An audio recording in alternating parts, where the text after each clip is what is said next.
Akhirnya kita akan ngomong apakah stres bisa dihindari. Iya. Ternyata jawabannya Semangat pagi. Pagi. Semangat luar biasa. Semangat luar biasa. Oke. Ya, pada hari ini kita lanjut podcast ya terkait health talk ya, terkait apa ini? Menjaga kesehatan mental. Ada bintang tamu ini spesial dari Rumah Sakit Wafa Husada. Ya, pemateri kita nanti ada Bu Khori Fanani M, PSI dan psikolog ya. Berarti sudah S2 Bu ya. insya Allah. Beliau ini adalah psikolog dari Rumah Sakit Wafa Husada, rekanan kita saat MCU dan membantu rekan-rekan ketika ada pemeriksaan kesehatan mental, salah satunya DAS ya. Betul. Yang sering itu DAS.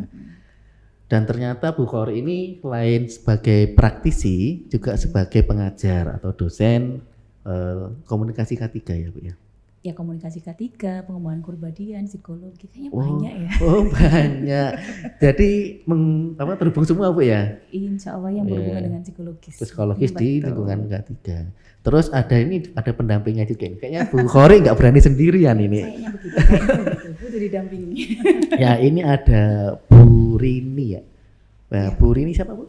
Minarsi. Ya, Bu Rini Minarsi. Nah, ini Bu Rini Minarsi, Eskep Nurse ya. Beliau adalah perawat di Rumah Sakit Wafa Husada juga. Beliau yang membantu rekan-rekan kami ya terkait dengan MCU, medical check up rutinan maupun yang baru atau pre-employee. Beliau ini yang memfasilitasi, yang menjembatani teman-teman lancar dalam melakukan pemeriksaan MCU. Nah, Siap. mungkin kita nanti akan membahas sedikit ya Bu Khori dan Bu Minarsi, Bu Rini Minarsi ya. Apakah di Wafa juga ada manajemen kesehatan mental juga ada juga ya? Betul, ada. Ada juga. Iya. Tapi kan masa nggak ada tenaga kesehatan harus ada manajemen juga? Mungkin Iya. lebih ke maintenance. Oh ya. maintenance-nya. Betul. Jadi dipertahankan. Betul, karena kan setiap hari harus ketemu dengan pasien, kita di kondisi yang harus prima. Burnout. Iya, benar. Itu pasti akan menyerang ya, dan Iya. stresornya kan dari internal maupun eksternal. Jadi kalau misalnya kita maintenance, akhirnya kita mampu memberikan sebuah pelayanan yang luar biasa Luar kepada biasa. pasien, seperti itu. Bu Khori kalau boleh tanya Bu Khori. Boleh. Bu Khori dulu ngambil psikolog itu antara minat atau karena suka membaca karakter orang? Awalnya karena saya mungkin ini ya, gen milenial yang waktu itu belum terpapar dengan sosial media, bahkan belum ada. Akhirnya nggak tahu psikologi itu apa ya, psikologi itu apa. Pikiran saya adalah yang sama kayak orang gangguan gitu. Padahal ternyata cabangnya juga banyak. Gitu kan ya. Lah kalau hubungannya dengan orang yang merasa gangguan secara mental dan terdiagnosa, itu makanya dia masuknya di psikolog klinisnya. Psikolog klinisnya. Betul. Jadi kita disebutnya tenaga kesehatan. Tapi ada lagi psikolog yang dia di industri kayak gitu, di HRD dan sebagainya. Beda ya Psikologi berarti ya? pendidikan beda. Terus perbedaan yang di perusahaan atau industri dan di orang awam, salah satunya orang awam ini Mas Rizky nih ya. Oke. Mas Rizky ini anggaplah bukan orang perusahaan, tapi dia juga mengalami masalah kesehatan jiwa. Apakah penilaiannya sama dengan orang di Jadi perusahaan? kayak gini aspek, kalau Mas Heri ini orang keperawatan ada perawat jiwa, komunitas lah, samanya seperti itu. Oh ya, setiap Ya. departemennya ada sendiri-sendiri. Betul. Nah. Sama seperti itu. Jadi cuman hubungannya karena kita klinis, jadi biasanya cenderung lebih banyak ke yang sudah terdiagnosa. Oh. Lebih banyak di sana, bukan berarti tidak ya. Iya. Cuman kalau di HRD kan lebih fokusnya ke bagaimana membuat dia itu lebih berdaya, dia meningkatkan karir dan sebagainya. Aspek tujuannya berbeda. Oh gitu ya, berarti Gitu. menarik ya ini. Betul. Kita kan dulu pernah diajari keperawatan jiwa ya Bu. Ah iya betul. Kita sama-sama perawat soalnya Bu. Bu Rini dulu prakteknya di mana? Kalau saya dulu di RSJ Lawang. untuk yang Wah, juga iya. Sama betul. berarti Bu. Kita kalau dulu kita itu membahas terkait halusinasi, Oke. resiko bunuh diri, Betul. ya kan Bu ya. Terus Oke. waham. Nah, apakah itu ada sinkronnya Bu sangkut pautnya dengan psikolog? Pasti ada. Jadi kan kalau perawat kenapa harus tahu yang namanya gejala yang muncul, itu kan dia yang melaporkan. Ini kondisinya kayak gini, penanganannya gimana? Karena yang mungkin sering berinteraksi adalah dengan perawat. Oh Kan iya. kayaknya jarang ya psikolog yang standby di Iya. situ, kan nggak ada ya. Gak ada. Jadi minimal kan dari perawat ini tahu ini gejalanya kayak gini, pendampingannya kayak apa. Nanti berarti kan tinggal dikonsulkan dengan psikolog, atau kalau dia sudah di rumah sakit jiwa berarti kan ada juga pendampingan dari psikiatri. SPKJ-nya. SPKJ. Karena nanti kalau sudah di RSC biasanya memang sudah dia ini konsumsi obatnya kan. Lah yang konsumsi obat ini yang akhirnya yang harus memantau psikiatrinya, bukan kapasitasnya dari psikolog. Psikolognya lebih ke secara psikologisnya, tapi obat membantu untuk Iya kan ada kalau skizofrenia itu ya, kan sudah skizofrenia. ada halusinasi lah, mengendalikan kan nggak semua orang mampu. Ini aku lagi halusinasi loh, menyadari itu, tapi tiba-tiba muncul, kok aku pengen gini ya, kok aku gini ya. Lah, ada bisikan tetangga ya. betul. Akhirnya kan dia butuh dikendalikan oleh obat ini yang diresepkan sama dokter psikiatri. Akhirnya nanti pas konselingnya dibantu oleh psikolog. Jadi saling jalan beriringan. Nanti pas waktu perawatannya sama perawat yang spesialis jiwa. Nah, itu yang membuka terkait dengan apa sih menjaga kesehatan mental dari segi perawat yang dari Bu Rini ya, dan segi psikolog dari Bu Khori. Nah, nanti kita padukan. Nah, apalagi di sini di PT Bagong adanya perawat. Nah, ya ada paramedik ya, tapi backgroundnya adalah perawat ya. Saya sama Pak Anang dan ada satu lagi ya, Mas Vino. Jadi tiga-tiganya ini adalah perawat semua. Nah, ini Bu, kalau boleh tahu Bu, angka dengan gangguan mental tertinggi di dunia itu di kalangan orang awam atau orang pekerja, kalau boleh tahu loh ya. Wah, ini kalau kita ngomong data ya, ini saya tidak hafal semuanya, tapi biasanya gini, semua orang tuh punya kerentanan masing-masing. Jadi semakin dia naik level, stresornya makin tinggi. Yang membedakan satu dengan yang lain adalah bagaimana dia bereaksi terhadap stresor. Lah kemampuan ini juga harus disertai dengan apa? Dengan pendidikan yang mencukupi, kesadaran diri yang dia cukup menyadari dirinya seperti apa, itu yang juga cukup membantu. Tapi biasanya yang datang adalah kalau kata dokter psikiatri itu kan ya, sebenarnya orang-orang gangguan itu orang-orang yang terlalu baik. Oh, terlalu baik. Iya, nggak bisa nolak gitu kan ya. Ini orang baik banget ini. Bener, karena apa? Kalau aku gini ya apa gitu. Jadi mindsetnya adalah aku nggak mau terimage jelek sama orang lain. Padahal sebenarnya ini egois nggak sih loh? Kita selamatin diri kita dulu sebelum kita nyelamatin orang lain. Nah karena saking baiknya dia ikut terjemahin juga nih rasanya ya. Cangar 4 Betul. Yang lagi viral sekarang itu Cangar 4 ya. Betul. Tapi ini anehnya adalah menganggap bahwa gitu aja kok melakukan tindakan itu ya gitu. Bagi orang yang masih berpikir realistis kayaknya lebay ya. Lah tapi kita nggak pernah tahu loh dia berpikirnya seperti apa. Kalau kita bisa kalau bahasa saya ke pasien gitu kan ya, meluruskan atau mengurai benang ruwet di otak kita, kita mampu, kita ngelihat itu kayak ini lebay. Tapi bagi dia untuk ngurai satu aja dia butuh effort loh. Iya, betul. Akhirnya yang tidak kita pahami adalah kok gitu aja loh, yang nggak sesimpel yang kita pikirkan. Kita mungkin tahapannya berbeda, sehingga ngelihat kayak gitu aja kok gini ya. Tapi bagi dia itu udah berat.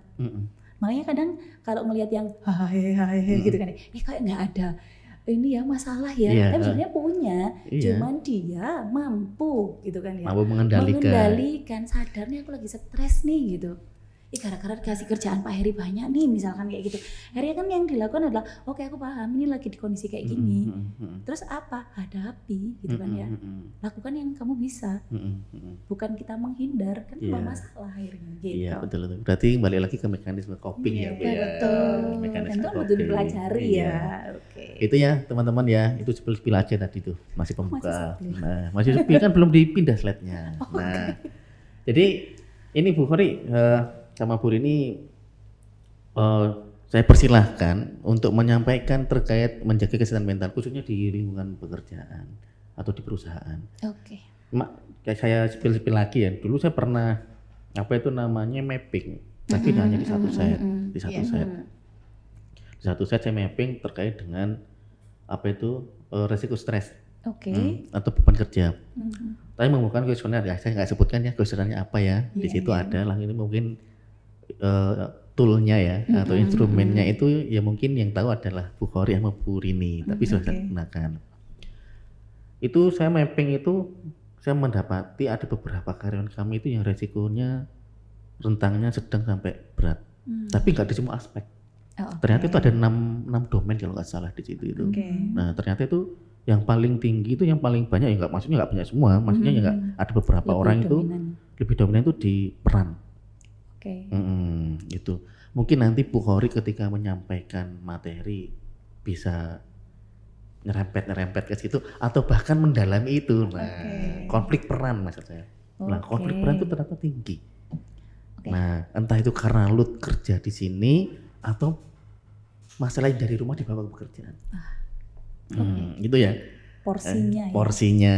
Lah itu nanti bagaimana penanganannya, bagaimana manajemennya yang tepat. Apakah itu bisa disembuhkan atau enggak? Tapi orang-orang jujur ya Bu ya. Orang-orang itu menganggap kesehatan mental atau kesehatan jiwa itu menganggap seperti kesehatan klinis. Bisa sembuh atau enggak gitu. Iya kan? Kalau misalkan darah tinggi bisa sembuh enggak? Bisa. Nah, kronis bisa sembuh, tidak bisa disembuhkan tapi bisa diperbaiki pola hidupnya contohnya gitu. Apakah kesehatan mental ini masuk di klinis akut atau kronis? Nah, nanti kita bahas bareng-bareng sama Bu Rini sama Bu Khori ya. Kita bahas diagnosa dan F berapa gitu kan ya. Coding nanti ya. Monggo Bu Khori. Iya, kalau kita bahas di kesehatan mental, sebenarnya mental yang saya itu kayak apa sih gitu kan. Jadi di kondisi kesejahteraan mental yang memungkinkan seseorang untuk mengatasi tekanan hidup dan menikmati kehidupan sehari-hari. Makanya ini juga sangat berpengaruh setiap individu dengan individu yang lain. Karena kerentanan stres setiap orang itu berbeda. Iya. Karena beda. kan mekanisme coping itu kan juga bisa dipelajari dan dibentuk. Mulai dari mana? Dari lingkungan terkecil. Siapa tuh? Keluarga. Dia lahir nih. Kalau saya bahasanya orang ini kan lahir gitu kan. Lahir terus dia ketemunya sama orang terdekat. Siapa nih? Ibu sama bapaknya. Nah, ibu bapaknya ternyata pencemas. Kira-kira pola parenting dari kedua orang tua ini apa? Pencemas dong. Anaknya resiko nggak sebagai pencemas? Resiko. Berarti itu bisa mempengaruhi. Mohon maaf, saya potong sebentar. Kalau itu tadi orang tua pencemas, berarti kan genetik akhirnya, Bu. Apakah itu genetiknya apakah itu dibentuk karena genetik atau dibentuk karena lingkungan? Satu, genetik, lingkungan juga sangat mempengaruhi. Karena skizofrenia itu sekian persen itu memang ada genetis. Skizofrenia. Jadi kita bawa gen, kalau kita waktu SMA YX gitu kan ya. Itu yang dominan yang mana? Ternyata yang dominan adalah skizofrenianya. Makanya orang dengan diagnosa skizofrenia tidak boleh menikah dengan orang yang skizofrenia. Karena apa? Akan menurunkan gejala yang mungkin bisa lebih, tanda kutip, lebih parah kayak gitu. Memicu. Betul. Akhirnya kan mempengaruhi. Terus ada yang bilang kalau misalkan nih pernah nih saya punya pasien bukan di Wafa ya, waktu saya masih magang gitu kan, itu si perempuannya skizofrenia. Bener nggak genetik? Saya cari ternyata ada di keturunan mbahnya, budenya itu sama, memiliki gejala yang sama, pencetusnya yang berbeda. Betul, tapi resikonya ada karena ada sesuatu hal yang sama, kerentanan yang sama, hanya menunggu waktu. Makanya kalau kita orang Jawa, bobot bebet, bobotnya bibit bobot bebet itu harus ditentukan karena ada faktor yang berpengaruh. Berarti memainkan DNA RNA ya. Betul, harusnya gitu ya sebelum menikah gitu ya, harus MCU dulu. Betul. Ribet banget. Tapi untuk menghasilkan genetik yang baik memang gitu ya kayaknya. Tapi kan nggak seperti itu juga, Bu. Takutnya gini, takutnya masalahnya. Mau nikah MCU dulu.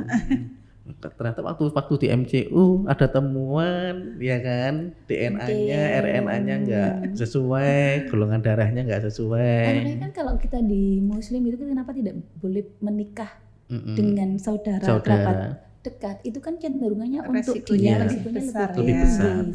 Ya tapi kalau misalkan sudah terlanjur cinta, contohnya teman saya yang ini ya, terlanjur cinta, ternyata waktu di MCU kan ada potensi seperti itu, nggak bisa dilanjutkan ya kan, contoh ini Kecewa ya. terus akhirnya Terus ya. kecewa terus gimana? Beban mental lagi nanti. Kalau mending kecewa sekarang apa nanti ya? Iya. Karena hanya menunggu waktu.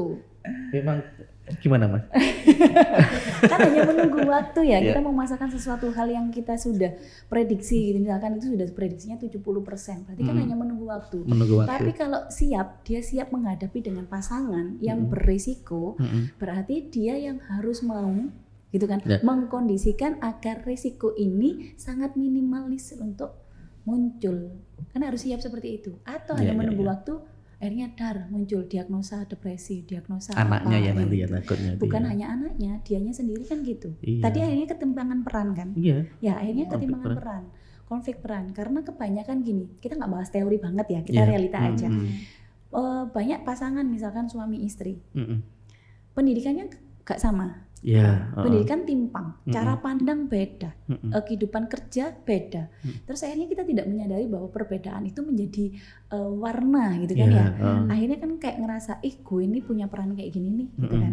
Lah yang satunya ngerasa, dia kok gini ya, kok kan patriarki, berarti aku laki-laki itu yang harus gitu kan Iya, ya, perempuan nggak boleh lah. Harus dominan gitu. Betul. Ya. Ada yang akhirnya dia ngerasa insecure sama pasangannya. Padahal kalau perempuan lebih kayak, saya bukan membela perempuan ya, tapi perempuan lebih kayak oke lah gitu kan. Kita masih bisa ngimbangi. Iya, Cuma iya. kalau insecure gitu kan, akhirnya ngerasa bahwa kok pasanganku lebih keren ya. Mm-mm. Akhirnya dia malah ada yang makin, kalau dia Down. ada makin down, ada yang dia makin Bangga. bangga.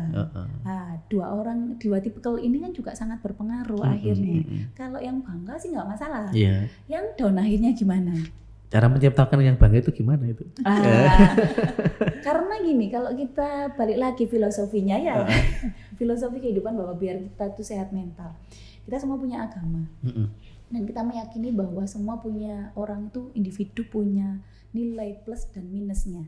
Kalau kita menyadari bahwa kelebihan orang satu dengan orang yang lain itu berbeda, berarti kan harusnya kalau disatukan itu saling melengkapi, bukan menyakiti. Iya. Kok bahasanya gitu ya? Melengkapi bukan menyakiti gitu kan. Karena hubungannya itu akan, kita kan tiap hari ketemu nih, yang misalkan serumah gitu, tiap hari ketemu, belum nanti ada konflik dengan anak, dengan perkembangan itu, terus nanti dengan mertua, dengan keluarga sendiri, pekerjaan, banyak sekali. Saat kita tidak menyadari kita peran apa nih yang kita hadapi sekarang. Kalau lagi kerja, ya kamu posisikan profesional kerja. Saat di rumah seorang bapak, misalkan nih Mas Heri, ya profesikan kamu sebagai seorang bapak, jangan dicampur adukkan. Akhirnya kan bingung nih. Di bawah nih jabatannya, misalkan ini saya kabak apa, bapak ini gini lah, akhirnya kan timpang nih di sini. Itu paham gak sih Bu? Iya. Kalau di kita kan paham ya Bu. Ke bawah, iya. Nggak sampai sepaham gitu juga ya. Jadi akhirnya kayak, iya ini lihat nih bapak dah. Akhirnya kan ngerasa, loh ini kalau di rumah berarti porsinya bapak. Mungkin di kantor bos, tapi kalau di rumah dia kan bukan bos, dia bapak yang hadir misalkan sebagai seorang bapak itu kayak gimana sih gitu. Idealnya di keluarga mereka kayak gitu. Iya. Kalau dia membawa sampai ke rumah, berarti dia ada indikasi kewaham berarti ya. Kebingungan peran. Iya, konflik akhirnya bingung peran. peran, Peran kan. betul, Berarti kan betul. dia merasa jadi bos, tetap jadi bos sampai di sana itu, sampai di rumah. Iya memang akhirnya kan gini. Atau kebalikannya Mas, kebalikannya gini. Di rumah nih dia nggak dianggap nih sama istrinya. Akhirnya gitu kan. Kalau ternyata di rumah tidak didengerin, kira-kira di tempat kerjanya kebawa nih. Jadi bos yang kayak gimana? Ya, Sukanya ngomel dong. ngomel, mencari kesalahan orang lain. Betul. Akhirnya kan tidak memprofit anak buah, malah dia menyalahkan nggak ada benernya nih, ternyata kebawa. Di rumah saya merasa nggak didengerin. Kalau sama anak buah, lu anak buah gua nih gitu. Nah ya udah, kamu harus dengerin aku dong. Gitu. Akhirnya di situ, akhirnya bener, kita harus di mana kita sebagai apa, sadar di situ, perannya di situ. Sama misalkan kalau misalkan saya pas ngajar, oke, berarti kan saya memposisikan saya pengajar. Saat di wafa ketemu pasien, ya ini harus berbeda. Karena apa? Yang datang ini orang-orang yang butuh penanganan khusus. Kalau saya perlakukan sama, kira-kira pasiennya wafa lari semua ya Bu ya. Kabur ya Mbak Ngori. Akhirnya seperti itu. Simpelnya seperti itu sih Mas. Ya itu ya. Berarti memang menarik sih. Kalau kita bahas mental tuh nggak ada habisnya sepertinya nanti. Betul.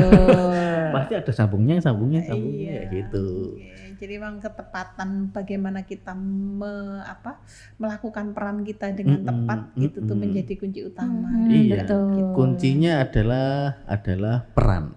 Betul. Kita bisa berperan sebagai apa saja, yang penting di mana lingkungan kita berada. Maksudnya gitu ya kuncinya, ya, keywordnya seperti itu ya.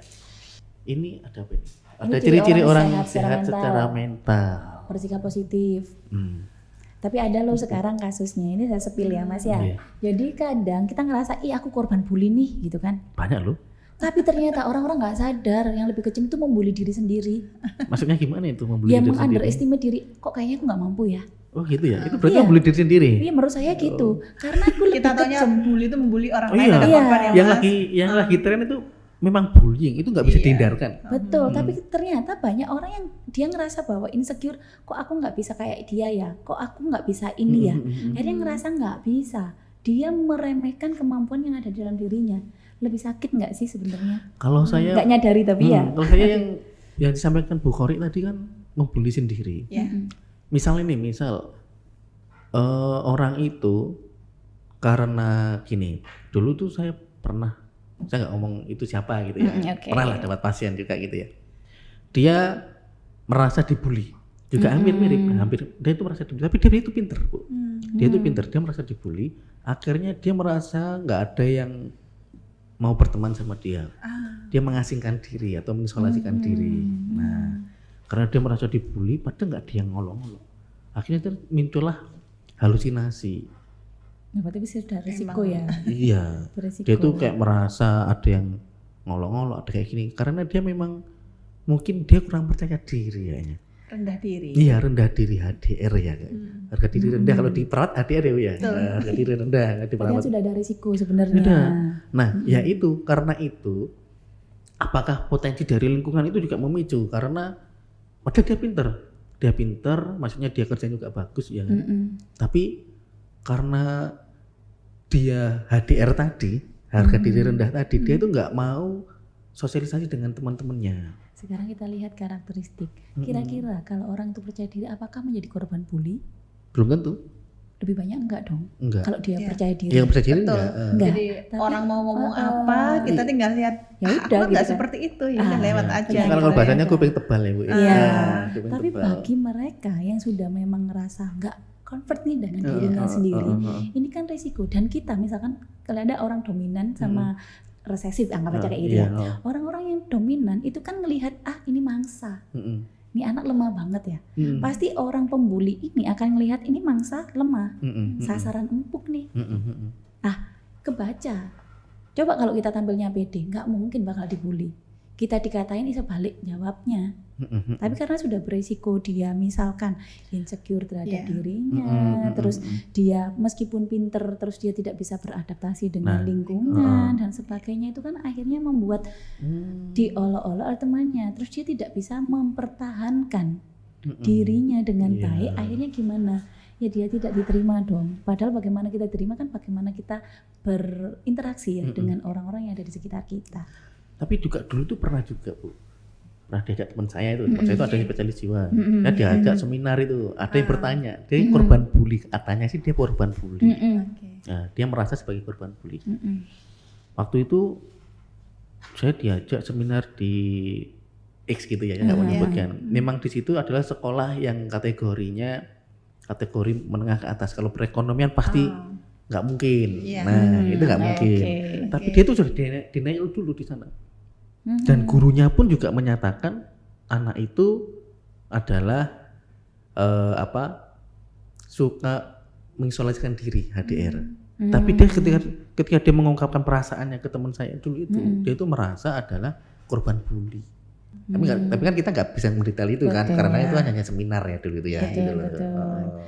Tapi gini, kalau kita memang biasanya kalau saya sih yang saya lakukan adalah beneran korban bully ya, gitu. Kita memvalidasi dia yang merasa atau memang dia korban beneran. Itu loh, yang saya maksud itu loh, yang merasa itu loh.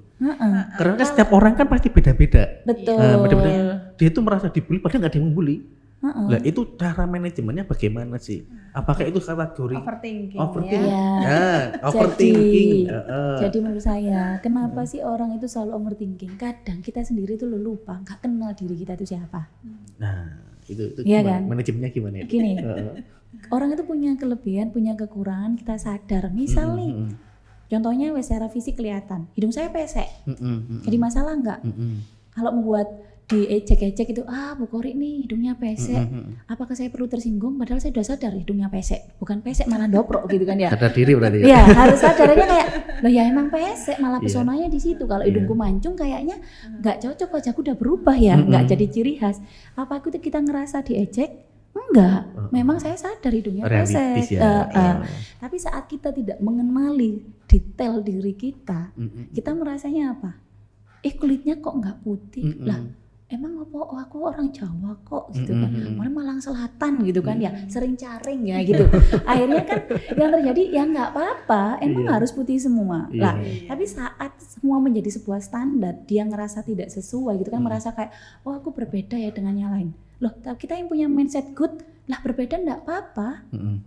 Justru menurut saya sesuatu yang berbeda itu menjadi unik, itu menjadi sesuatu keunggulan, betul. Orang nggak kenal, Kori yang mana yang pakai kacamata, yang bukan, kayaknya bukan Kori, karena sudah menjadi identitas. Iya, identitas diri. Tapi saat orang tidak mengenal dirinya, identitasnya kabur enggak? Iya. Kabur. Akhirnya kayak, kamu kok kulitnya gitu, misalnya ada yang julid gitu.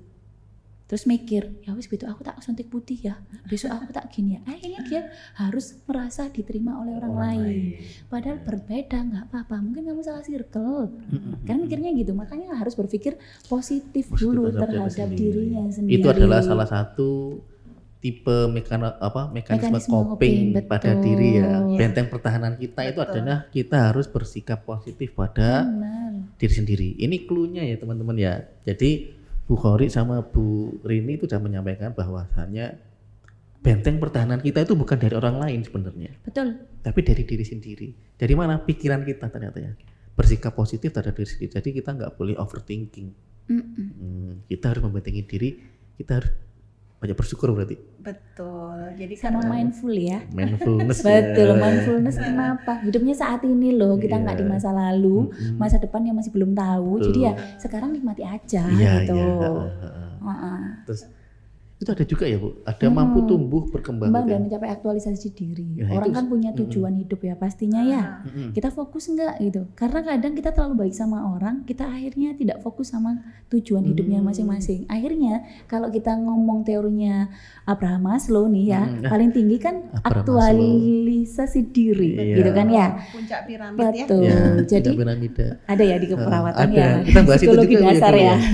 Itu yang paling dasar Mbak, dulu zaman SPK ya. Iya betul, psikologi dasar. Jadi di aktualisasi diri, orang sudah mencapai diri, kenapa dia piramid paling tinggi gitu kan ya? Karena untuk mencapai ini banyak tahapan yang harus dia lalui gitu kan. Nah, kalau dia bisa mampu tumbuh dan berkembang, apakah dia ngerasa insecure? Enggak dong. Karena makanya dia dianggap sehat. Dia tahu saya kurangnya apa, kelebihannya apa, tujuan hidupku apa. Akhirnya dia aktualisasi di tujuan hidupnya. Kemudian bagaimana setiap fase tahapan untuk menjadi aktualisasi diri, dia pasti mengalami yang namanya stres, tekanan tersendiri. Oh iya, proses itu pasti ada. Makanya kenapa kalau saya menggambarkan ke pasien nih, kenapa ada piramid? Kenapa yang paling tinggi itu mesti kecil? Karena tidak semua orang itu mampu di posisi yang mencapai sini. Di sini banyak temennya, tapi semakin ke atas semakin sepi. Makin gak ada orang. Betul, karena sehening itu ya. Jadi gitu, sehening itu orang dengan yang berhasil di atas, dia yang mampu menjaga energinya untuk tetap ada sampai di puncak yang dia inginkan. Karena rata-rata kayak kita ngomong lari gitu kan ya, pace berapa gitu kan, pace 10, aku pace 5 gitu. Nah kalau misalkan dengan usia misal 40 tahun ke atas, terus dia nggak pernah latihan lari, pace-nya 8 atau 9, kan udah good. Bagus. Yang tahu diri kita sendiri gitu. Batas kemampuannya. Kok aku kudu sama ya, pace 5 ya, stres dong kita akhirnya. Maksa. Betul. Nah akhirnya nggak teratasi namanya stresnya. Yang bikin siapa? Kita sendiri. Ketika dipaksa, kalau kita ngomong dari lari tadi, kita harus pace 5 nih ya. Dipaksa, akhirnya apa? nggak mampu, Betul. pingsan, takikardia, Bu, ya. Kalau di kerjaan apa Mas? Burnout. Iya, Iya, burnout, burnout iya. itu yang akhirnya terjadi. Padahal yang nanti menang di puncak itu bukan siapa yang paling cepat. Mm-mm. Takutnya cepat di awal, akhirnya kehabisan energi. Iya. Akhirnya di sana harusnya dia merayakan, akhirnya nggak bisa, energi udah habis. Iya, iya. Tapi bagaimana dia yang memaintenance dirinya untuk sampai di puncak, itu yang good. Yang berproses itu. Ya. Betul. Intinya gini, mampu tumbuh berkembang dan mencapai adolesen diri itu adalah mampu berproses, beradaptasi Betul. dengan Mencapai tujuan, dengan apa? Dengan apa ya? menyadari kemampuan. Iya, itu. menyadari kemampuan dan kita bisa memecahkan masalah-masalah tadi itu. Betul. Beradaptasi kan itu kan Bu ya. Iya. Jadi ketika kita di atas itu kita bisa merasakan Mm-mm. gitu loh. Beda lagi kalau orang yang tadi ngoyo harus PS5 nih, PS5 nih. Mm-mm. Belum sampai finish ternyata kita sudah tumbang. Betul. Iya kan. Iya. Nah, itu berarti apa ya? Ada strategi juga. Ada strategi ya. juga di sini. Jadi kita harus berdamai pada diri kita sendiri kalau seperti ini. Betul, benar. Jadi sebenarnya yang dikalahkan tuh bukan orang lain. Misalnya saya sama Mas Heri nih, aku saingan nih sama Mas Heri, nggak bakal bisa. Iya, berarti kan kalau saya membaca ini dari penyampaiannya Bu Rini sama Bu Khori, berarti Musuhnya siapa? musuh diri untuk mencapai puncak musuh kita itu bukan orang sekitar kita, Bukan Diri diri kita sendiri. diri kita sendiri. Betul. Karena yang memiliki target itu kadang diri kita sendiri. Kita harus sampai sini, saya harus bisa sampai sini. Nah, Yang menentukan standar ya. standar, ya kan. Padahal ya kita ikuti alurnya aja lah. Tapi kita tetap berproses, maksudnya gitu kan. Betul. Jadi memang apa proses orang itu beda-beda, berbeda-beda ya. Dan apa namanya berkenalan maksudnya, berkenalan dan berdamai pada diri kita Diri itu sendiri. itu yang paling sulit dilakukan oleh orang-orang. Mereka akan berkenalan dengan orang lain gampang dan mencari lawan dengan orang lain itu lebih gampang daripada Mengenali diri mengenal diri sendiri. sendiri. Iya. Ini kasusnya seru nih. Jadi ada hubungannya karena kadang orang tua yang tidak selesai itu kan akan berdampak kepada perilaku anaknya. Misalnya Jadi gimana? kadang kalau saya melibatkan pasien anak nih, yang saya libatkan adalah nanti di pertemuan selanjutnya saya manggilnya adalah orang tuanya. Kalau dia masih di under 17 tahun. Jadi masih di bawah kontrolnya orang tua. Saya lihat nih pola komunikasinya bapak dan ibunya kayak apa. Ini bisa diprediksi. Kalau nih anak cari ulah aja, kayak yang kemarin kasusnya ini, ternyata benar. Yang nggak sadar adalah ibunya. Akhirnya yang punya masalah ibunya. Akhirnya merasa bapaknya yang cuek, kayak ya udahlah, kan memang perempuan memang disuruh ngomel ya Bu, ya kebutuhannya gitu. Tercipta untuk itu ya, Betul. Pak. Kalau kita punya seribuan kata-kata. Tapi bapaknya nggak mau dengerin. Padahal kadang cuma butuh reaksi. Mas Heri misalkan sama istrinya nih, maksudnya ngomel, dengerin aja. Walah iya wis. Cukup didengerin aja kan. Oh iya kamu rasa ini ya. Divalidasi doang perasaannya gitu kan. Ngerasa nggak didengar. Kembali lagi merasa tidak didengar. Pelampiasannya ke siapa? Ke Anak. kamu itu. Wah, bahasa emak-emak banget ya. Kamu itu bla bla bla. Akhirnya kan anaknya ngerasa, ih ibuku nggak ngerti aku ya. Masalah lagi kan. Iya. Itu akhirnya. Jadi bagaimana akhirnya kita sehat? Ya udah. Kalau kita udah damai dengan diri kita sendiri, kita menghadapi itu kayak nggak reaktif. Ya. Ya nggak? Kalau misalkan udah ini ada apa gas gitu kan ya, dikasih api gitu kan nggak langsung berdiar gitu Iya. kan. Enggak gitu loh. Nggak langsung. Nggak langsung kayak gitu. Ya. Berarti tadi hubungannya sama aja itu. Jadi kayak baca di 3 poin aja dulu ya. 3 poin yang di atas itu kan berhubungan semua loh itu. Iya. Benteng diri, kita coping. Kalau kita maksudnya saya ngambil clue-nya ya, kesimpulannya ya. Di poin pertama adalah coping diri. Yang poin kedua adalah perdamaian. Perdamaian adalah berdamai dengan diri sendiri atau kita mampu batasan kita. Kita tahu batasan kita maksudnya. Betul. Kita tahu batasan kita, Mengukur mengukur ya. Standar dari kita itu bagaimana nih? Mungkin ada opsi lainnya harus yang sama gitu, gitu loh. Kita berdamai diri kan kayak gitu kan. Betul. Lah yang Yang ketiga tadi adalah ini Bu, mampu mengatasi stres atau perubahan pada dirinya. Betul. Sama itu kayaknya.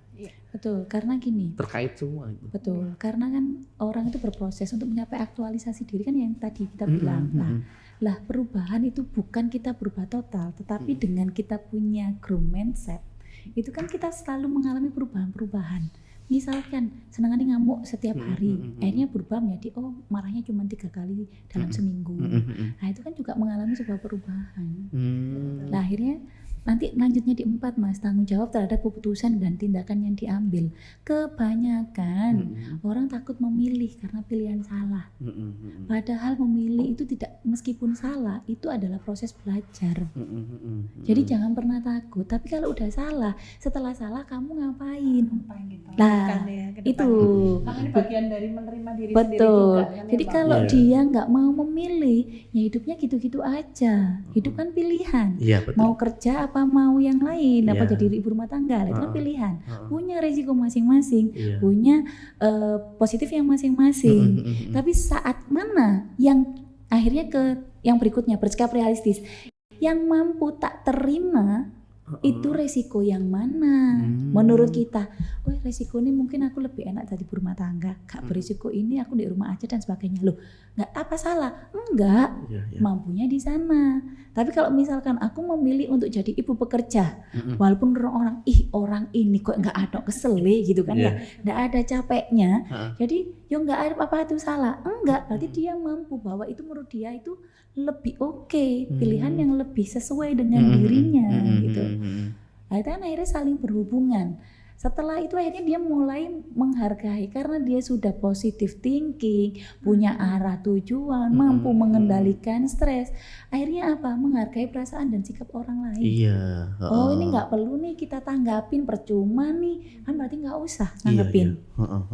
Gak jadi reaktif, betul, sangat tahu diri kita sendiri. Akhirnya kalau sudah seperti itu kita ngerti orang lain, munculnya di terakhir menyesuaikan diri dengan lingkungan. Kita nggak ada kendala nih dalam berinteraksi. Oh mungkin aku berbeda nih jobnya sama Mas Heri misalkan kayak gitu. Tapi apakah kita bermusuhan? Enggak, kita harusnya kolaborasi, bukan bersaing dengan aku melawan Mas Heri. Nggak mungkin, Mas Heri punya kelebihan yang di A, kekurangannya di B, saya mungkin kelebihannya di B, kurangnya di A. Akhirnya kan saling melengkapi. Akhirnya apa? Menjadi tim yang solid lah. Itu lebih keren kan dibanding akhirnya mikir negatif. Aku kudu ngalahno jabatanku luwih dhuwur timbangane Mas Heri lah. Itu kan akhirnya jadi kayak lah kok toksik ya. Jadi dari berapa itu? 1, 2, 3, 4, 5, 6, 8 poin ya? 7 poin. Nah, 7 poin ini kalau saya menyimpulkan itu memang adanya integrasi dari poin 1 sampai 7.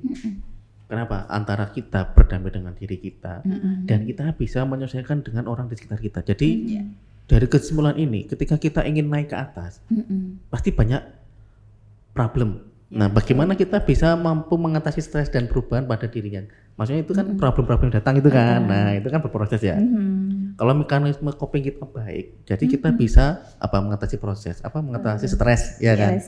Dan kita bisa mengambil keputusan dengan tepat. Betul. Tidak reaktif tadi. Tidak reaktif. Nah, kalau kita mengambil keputusan tidak tepat, tanggung jawabnya kita juga nggak tepat, pasti nanti dampaknya amburadul dan perasaan dan sikap ke orang lain pun juga jelek akhirnya kan.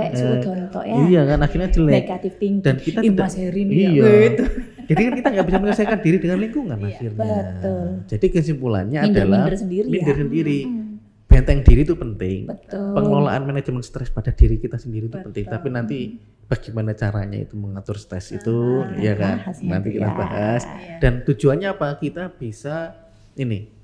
bisa mengendalikan diri dan bersosialisasi dengan lingkungan. Berdaya dengan baik kalau saya mengatakan. Berdaya dengan baik. Berdaya dengan baik. Jadi mengoptimalkan potensi yang ada. Jadi ya lingkungan boleh A, B, C, D sampai Z. Tapi decision maker itu kita. Ya, pengambil keputusan kita ya. Betul. Ya tujuannya kan kita kan tetap ya ada masalah kita, tapi jangan sampai orang lain ketarik Kena. gitu loh. Ketarik itu atau kena dampaknya gitu loh. Maksudnya kan gitu kan di sini ya. Jadi menyesuaikan lingkungan itu ya kita harus bisa menyelesaikan masalah kita diri kita sendiri tanpa harus melibatkan orang lain. Iya. Nah, itu Memang ya. harus berawal dari diri kita sendiri dulu. Nah, baru kita akan menjadi kepribadian yang Lebih baik. dan Makanya disebut adalah ciri-ciri orang sehat mental itu ini. Intinya nggak Bayangin ada. kalau misalkan ya Mas Heri punya tim yang toksik gitu kan. Kayaknya energinya lebih banyak ke orang yang toksiknya, bukan fokus pada pencapaian kinerjanya gitu kan ya. Ini akhirnya kita stres sendiri nggak sih? Aduh, belum drama di kantor kayak apa gitu kan. Di rumah ono drama yang lain. Akhirnya kan malah capek ya. Gitu. Jadi nggak ada yang bisa menyakiti diri kita sendiri selain diri kita sendiri juga. Iya. Kalau kita nggak mengizinkan orang lain untuk menginjak-injak harga diri kita, untuk menyakiti atau tadi sifatnya mungkin yang lagi marak tuh kayak bullying, ya itu sebenarnya tergantung dari kita. Kalau kita membentengi diri kita dengan baik, menerima diri kita dengan baik apa adanya, insya Allah tidak akan bisa orang lain itu menyakiti kita seperti itu ya. Nice. Nah ini akan kita bahas nih Loh, ini ada lagi nih. penyebabnya gitu. Apa penyebab mental kita Mental jadi kita terganggu. Murung. Nah, stres. Stres lagi. Reaksi fisik dan mental yang muncul ketika seseorang merasa tertekan Betul ya. oleh situasi tertentu gitu kan ya. Iya. Nah, makanya disebutkan di tempat kerja stres dapat muncul akibat beban kerja yang berlebihan, tenggat waktu yang ketat atau ketidakpastian dalam peran dan tanggung jawab. Ya kan? Karena merasa tertekan ini versinya Mas Heri dengan saya berbeda. Saya merasakan, waduh dengan saya punya banyak kerjaan nih, di gini tok saya nggak suka loh, Iya. gitu. Aku nggak betul. mampu nih di sini. Iya. Bagi Mas Heri, enggak, ini seru karena passion saya di sini. Iya. Lah merasa, makanya bukan tertekan ya, tapi Iya, merasa. Ada Jadi kalimat mengukur merasa. diri kita sendiri gitu kan. Membatasi diri kayaknya ini. Betul. Iya. Jadi merasa tertekan. Kalau kita nggak ngerasa tertekan, orang mau menekan kita nggak gimana? Nggak bisa. Tapi sudah nggak ditekan, tapi kayak kerasa ditekan. Ya. Kira-kira kayak ya kan perasaannya kayak tadi merasa jadi Merasa korban jadi bully. Korban bully. Sebenarnya Padahal dia nggak ada. sendiri ya. Karena pikirannya dia sendiri yang Merasa bermain. kan. Kira-kira yang bikin stres itu apa sih? Nah, itu apa? Nah, ini loh, apa yang Kayaknya bikin stres? dari mulai kita bangun tidur, buka mata, itu kalau selama kita hidup pasti ketemunya pasti ya kita menemui banyak masalah. Betul. Tinggal nanti kita seperti apa ya tip and tricksnya. Baru untuk bangun mengelola. sudah stres. Oke. Itu gambarnya aja. Nah, Beban kerja berlebih, ketidakjelasan peran, kebingungan menjalankan peran dan pekerjaan. Nah ini kan yang tadi dijelaskan sama Mas Heri ya, Iya.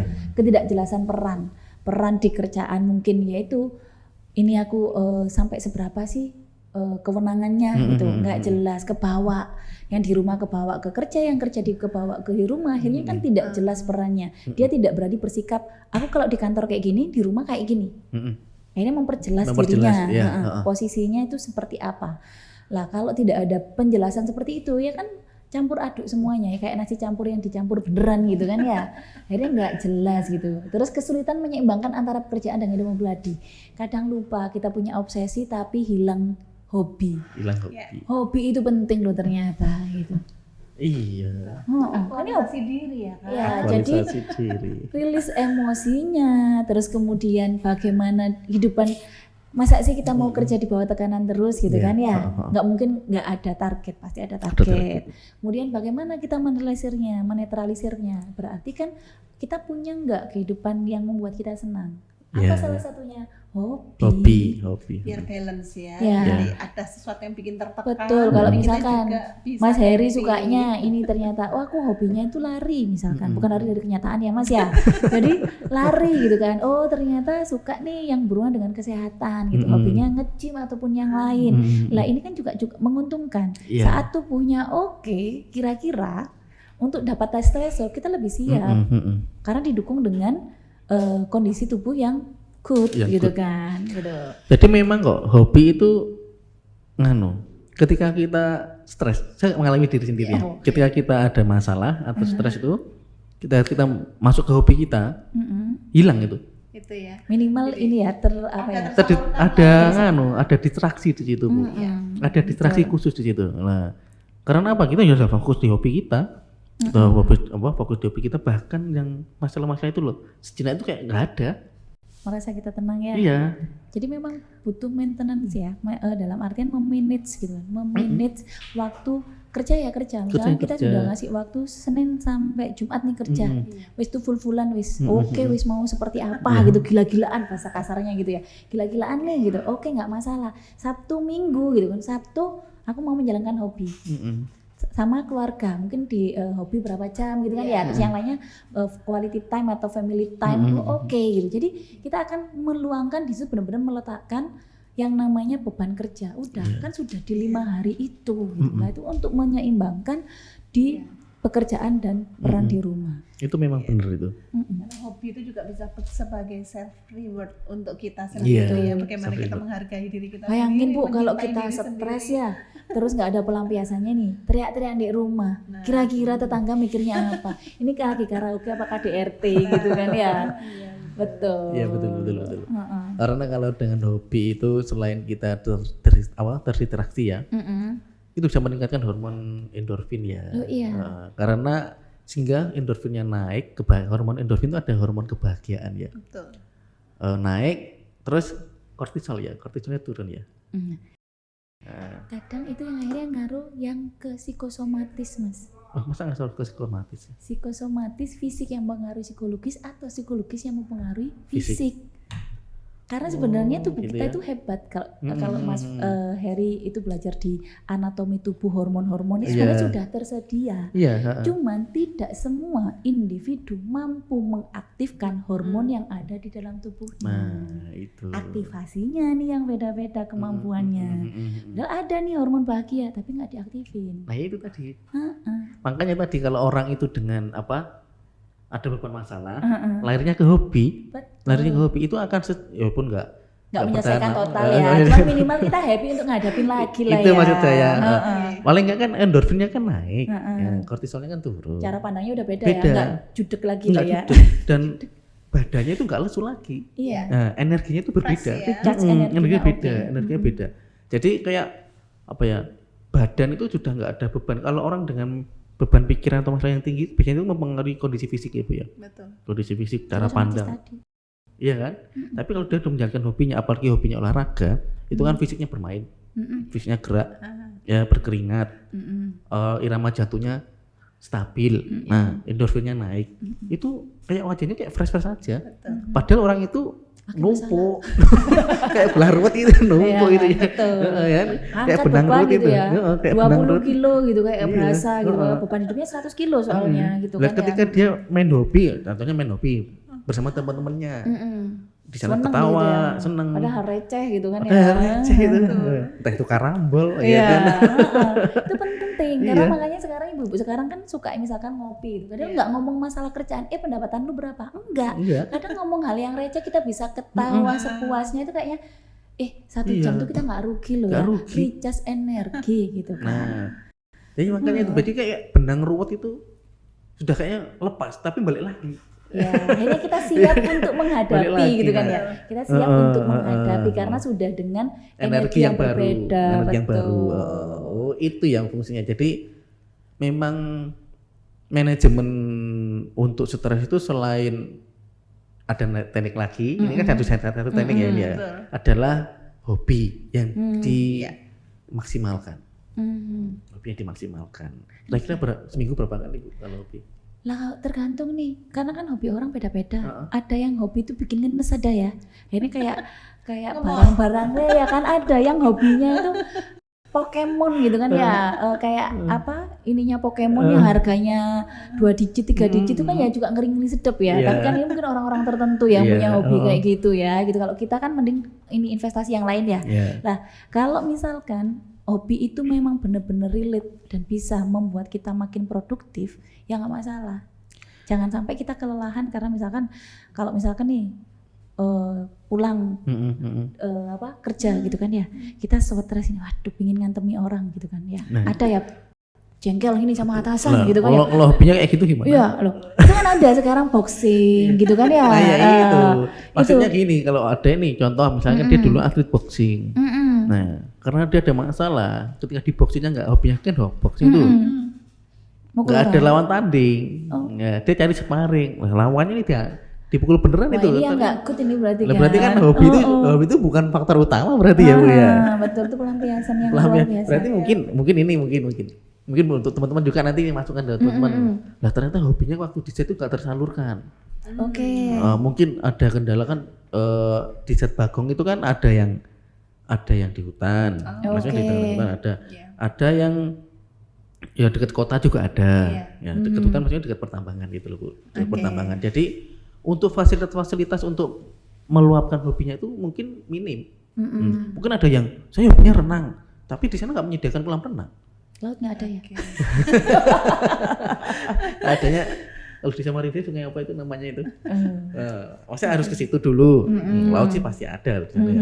Nah, untuk antisipasi nih, kalau hobi itu nggak tersalurkan, apakah ada teknik lain untuk ini meningkatkan endorfin supaya stresnya itu nggak tambah tinggi? Oke. Kenapa akhirnya kalau kita itu suka ngopi itu kan juga bisa loh bikin kita happy? Bukannya tambah stres tuh orang-orang itu? Enggak. Saya lihat itu orang-orang itu ketika ngopi pegang rokok sambil kayak kepalanya berat. Itu kan rasanya ya, tapi sebenarnya kafeinnya kan bisa membuat kita rileks ya sebenarnya. Banyak proses dia ngelepasin Betul. stres gitu. Makanya ya. kenapa rokok itu kan sebenarnya atur nafas ya. Oh iya. Ya kan atur nafas toh sebenarnya. Lah kalau misalkan kalau hobi tidak bisa dilakukan saat dia bekerja di suatu tempat yang tidak memungkinkan, berarti sebenarnya dia harus punya second opinion yang lain. Karena apa? Sampean memilih sebuah karir sudah tahu resikonya itu seperti apa. Dan kalau kita sudah memahami resiko dari suatu pekerjaan, berarti stresnya juga bisa diminimalisir. Makanya Akak tahu tadi kan ya, aktualisasinya di mana. Sekarang saya nggak siap nih ditaruh di Bagong bagian yang di hutan. Saya nggak, berarti kan saya nggak usah ke Bagong, saya nggak siap nih gitu kan ya. Karena tahu resikonya ini. Kalau misalkan saya, resikonya saya kalau kerja di rumah sakit wafa itu apa? Ketemunya orang depresi, skizofrenia. Saya kalau pasien lagi guyung-guyu, bipolar teriak-teriak, terus nangis-nangis, ya saya cukup diam karena saya tahu yang bakal saya temuin ya seperti itu. Iya. Gitu. Oh gitu ya. Akhirnya kita kan nyadar ya, terus hobinya apa loh ya wes. Berarti kan harus cari kegiatan yang lain. Iya, cari kegiatan yang lain.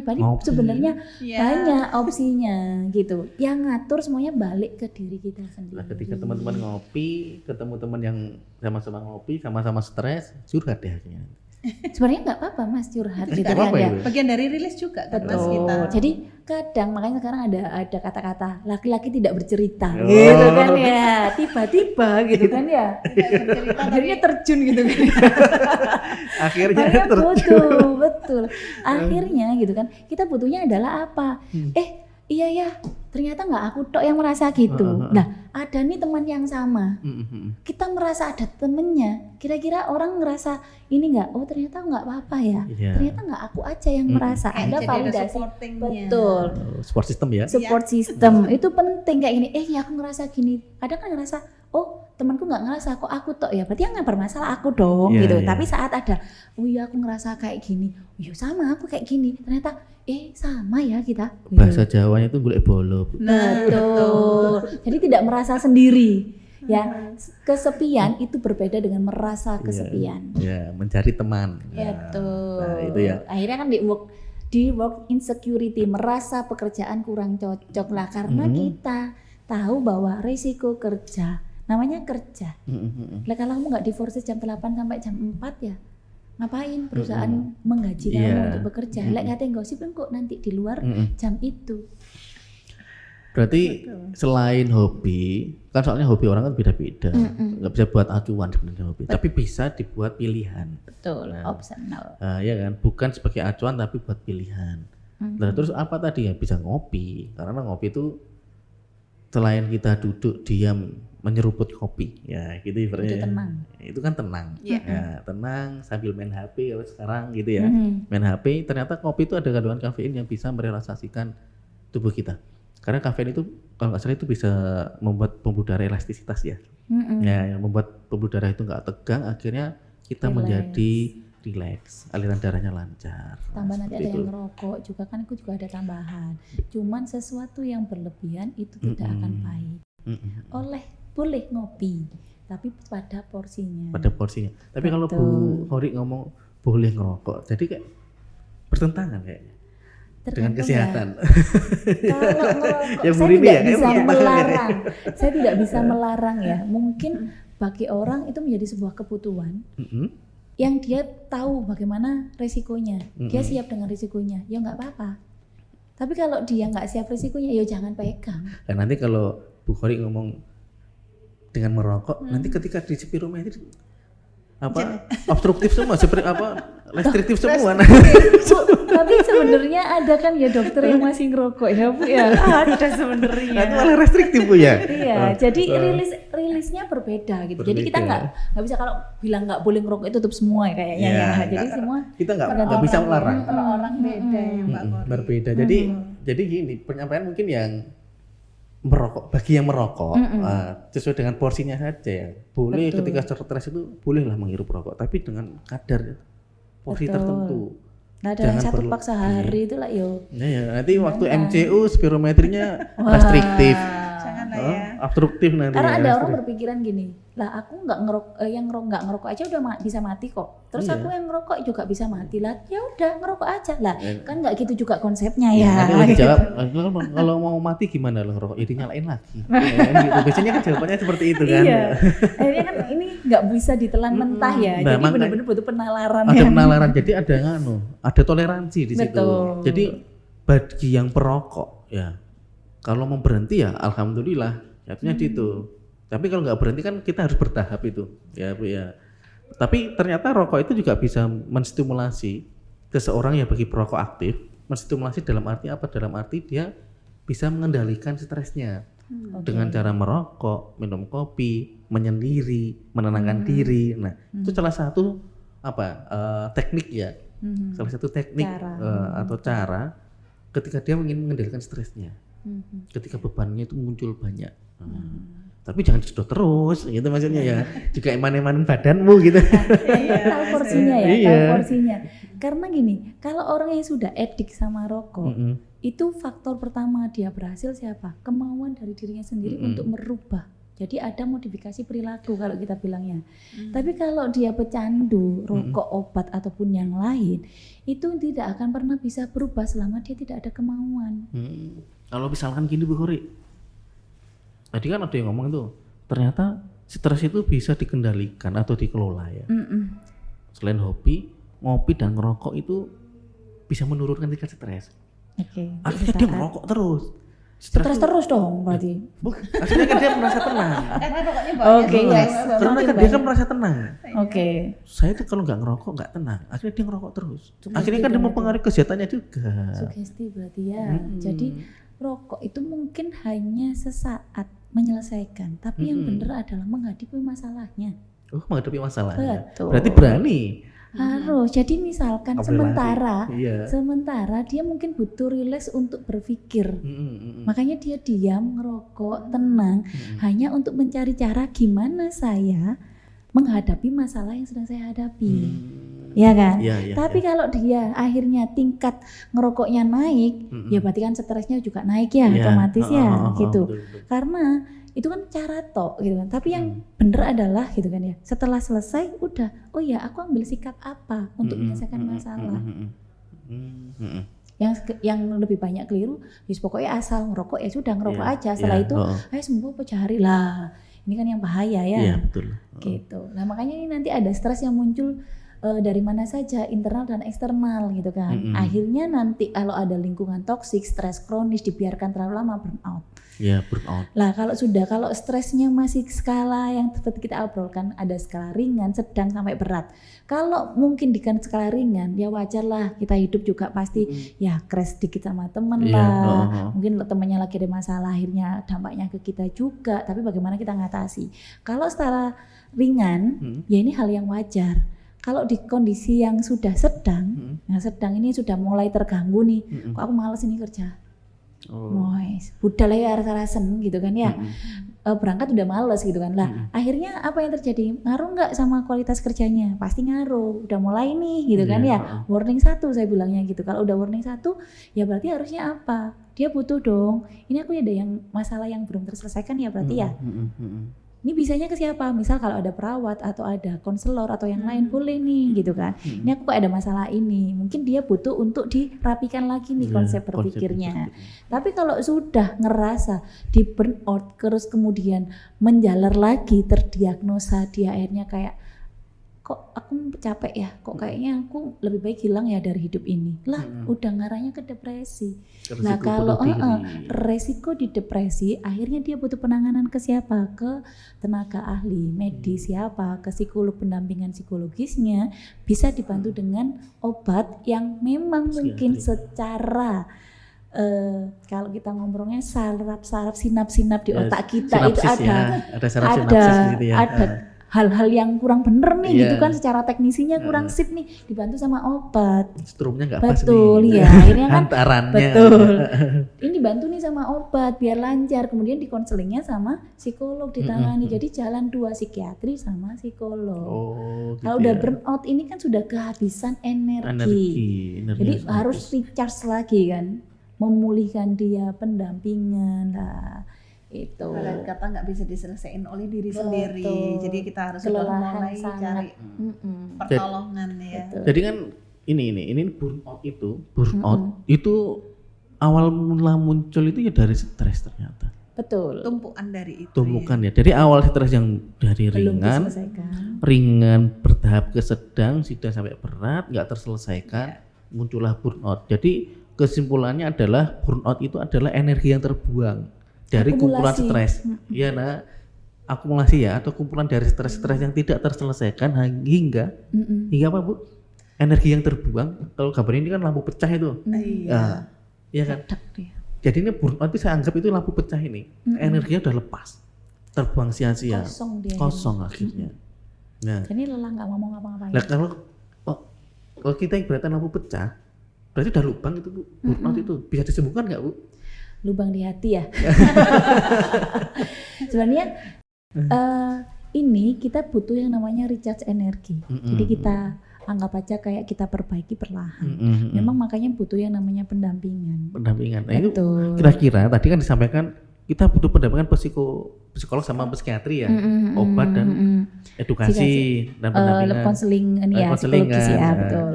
Pendampingan, edukasi, pengobatan kan harus jadi satu. Harus jadi satu. Butuh berapa lama? Gini, kalau saya bilang ke pasien, saya ini mau cepat sembuh, ya saya jawab. Sebenarnya yang keren itu bukan psikolog ataupun psikiatrinya. Yang keren sebenarnya dari pasiennya sendiri. Sekarang didampingi psikolog keren pun dia nggak mau berubah. Kira-kira bisa nggak dia merubah hidupnya? Kalau misalkan lingkungan keluarga nggak mendukung, apakah bisa maksimal kalau seperti sebenarnya ini? Kita tidak bisa mengharapkan orang yang ada di sekitar kita. Terus bagaimana cara diri kita sendiri? Tapi masalahnya kan dia kan sudah ada mental yang nggak penuh ya, mental yang tersakiti. Betul. Nah, terus kita membangun diri kita sendiri, tapi lingkungan rumah itu atau lingkungan kerja yang tidak support, akhirnya apa ya? Dia malah menambah beban di situ, gitu loh. Sekarang saya tanya ke Mas Heri. Misal nih, siapa yang bisa kita indahkan? Ya, belum tahu. Diri kita sendiri. Berarti kan kalau internalnya ini good, eksternalnya nggak good, masih good nggak dia? Ya enggak. Good. Kalau eksternal, kalau internalnya good, eksternalnya nggak good. Kalau misalkan keluarga masalahnya, ya. Teman bekerja. Nah kita fokusnya di mana? Di diri kita sendiri ya berarti. Diri sendiri. Nah tapi masalahnya tadi dia sudah burnout nih. Berarti kenapa dia burnout? Cari masalahnya berarti ya? Iya, kita cari akar dari masalahnya. Sendiri. Betul, cari asal. Sebenarnya burnout itu kan yang menentukan kita. Nah, biasanya gini Bu, ya. Kalau misalkan orang itu sudah burnout, ada dia kan terbuang sia-sia itu. Dia kan udah mulai lelah itu.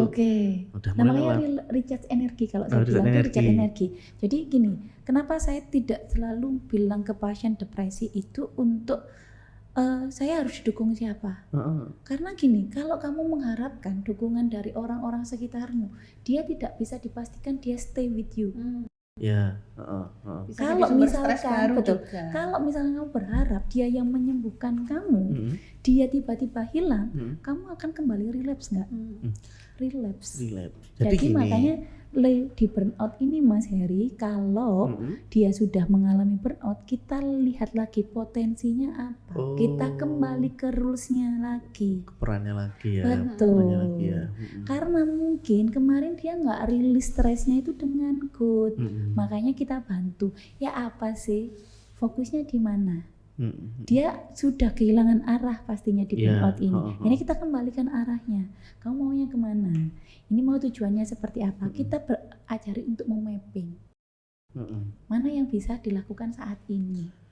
Berarti ini apa? Kita tidak bisa mengestimasikan waktu. Kamu bisa sembuh cepat atau lambat. Tergantung dari orang dan individu. Beda sama rawat luka, Bu ya. Beda. Betul. Rawat luka fase model apa? Fasenya kan ada fase-fasenya itu kalau Mbak ya. Betul. 2 minggu mungkin udah selesai rawat luka. Ini karena ada masing-masing itu terdiagnosa psikiatri itu memang dia depresi. Tapi dia cepat. Dia ketemu 2 kali, 3 kali oke.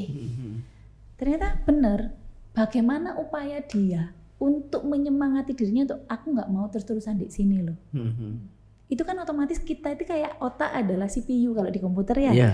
Jadi saya bilang kalau misalkan dia mengaktifasi, oh iya ini aku keliru nih, aku mau memperbaiki diri. Jepret katanya memperbaiki. Otomatis otak menyuruh semua itu kan ayo diperbaiki kan gitu. Akhirnya itu membuat dia makin bisa. Tapi masalah yang bikin lama adalah aku nggak mau, aku nggak bisa.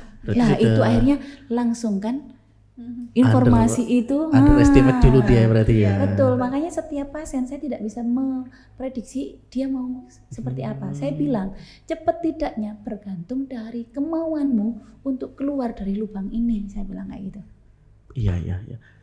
Jadi memang balik lagi tuh diri kita sendiri. Makanya kadang mungkin kemampuan orang untuk menyelesaikan itu beda-beda. Tapi kalau misalkan dia memang bingung, akhirnya ketemu dengan profesional, kita kan membantu mengarahkan. Tapi cepat larinya misalnya, kita mau ke MOG nih, gitu. Lewat mana? Gitu. Dia memutuskan, mana ya? Lewat Kacuk atau lewat Gadang? Dia masih bingung, kira-kira cepet enggak? Lamanya dimikir. Tapi kalau gini, oh ya wis Bu, saya ke MOG lewat Kacuk. Walaupun jarak menurut kita lebih lama, tapi dia menentukan saya beraninya lewat Kacuk Bu. Kira-kira dia lebih cepat nggak? Dia sudah tahu nih. Udah tahu jalannya yang penting. Iya, akhirnya dia di situ makan cepat. Iya. Jadi seperti itu. Kita hanya mengarahkan. Iya, mengarahkan dan orang itu bisa mengambil keputusan terhadap dirinya sendiri kan. Betul. Karena ada yang berapa bulan itu enggak selesai. Akhirnya dia relapse. Relapse terus akhirnya aku nggak mau. Aku nggak mau. Dia memang tidak mau menolong dirinya sendiri sampai saya bilang bahwa lah kalau begitu ya sudah berarti kamu kan tidak butuh bantuan. Iya. Berarti saya serahkan lagi. Kalau nggak butuh bantuan, mending tidak diteruskan. Saya menangani pasien yang memang mau sembuh. Dibantu. Iya. Nah, kalau gitu gimana? Jadi memang kalau masalah mental tuh unik sebenarnya. Oh, sangat. Uniknya itu penyakit yang tidak terlihat. Tapi tampak dari perilaku. Penyakit yang tidak terlihat tapi tampak perilaku. Nah, jadi udah itu ya tadi ya. Jadi memang dari internal kita harus dikuatkan daripada eksternalnya. Jadi apapun badai apapun gitu kan ya, kalau kita sudah membangun dengan kokoh dirinya, kira-kira kita masih akan tumbang nggak? Iya, ya enggak. Kan kita kan udah pondasinya kan udah kuat. Benar. Gitu. Tapi saat kita sudah terlihat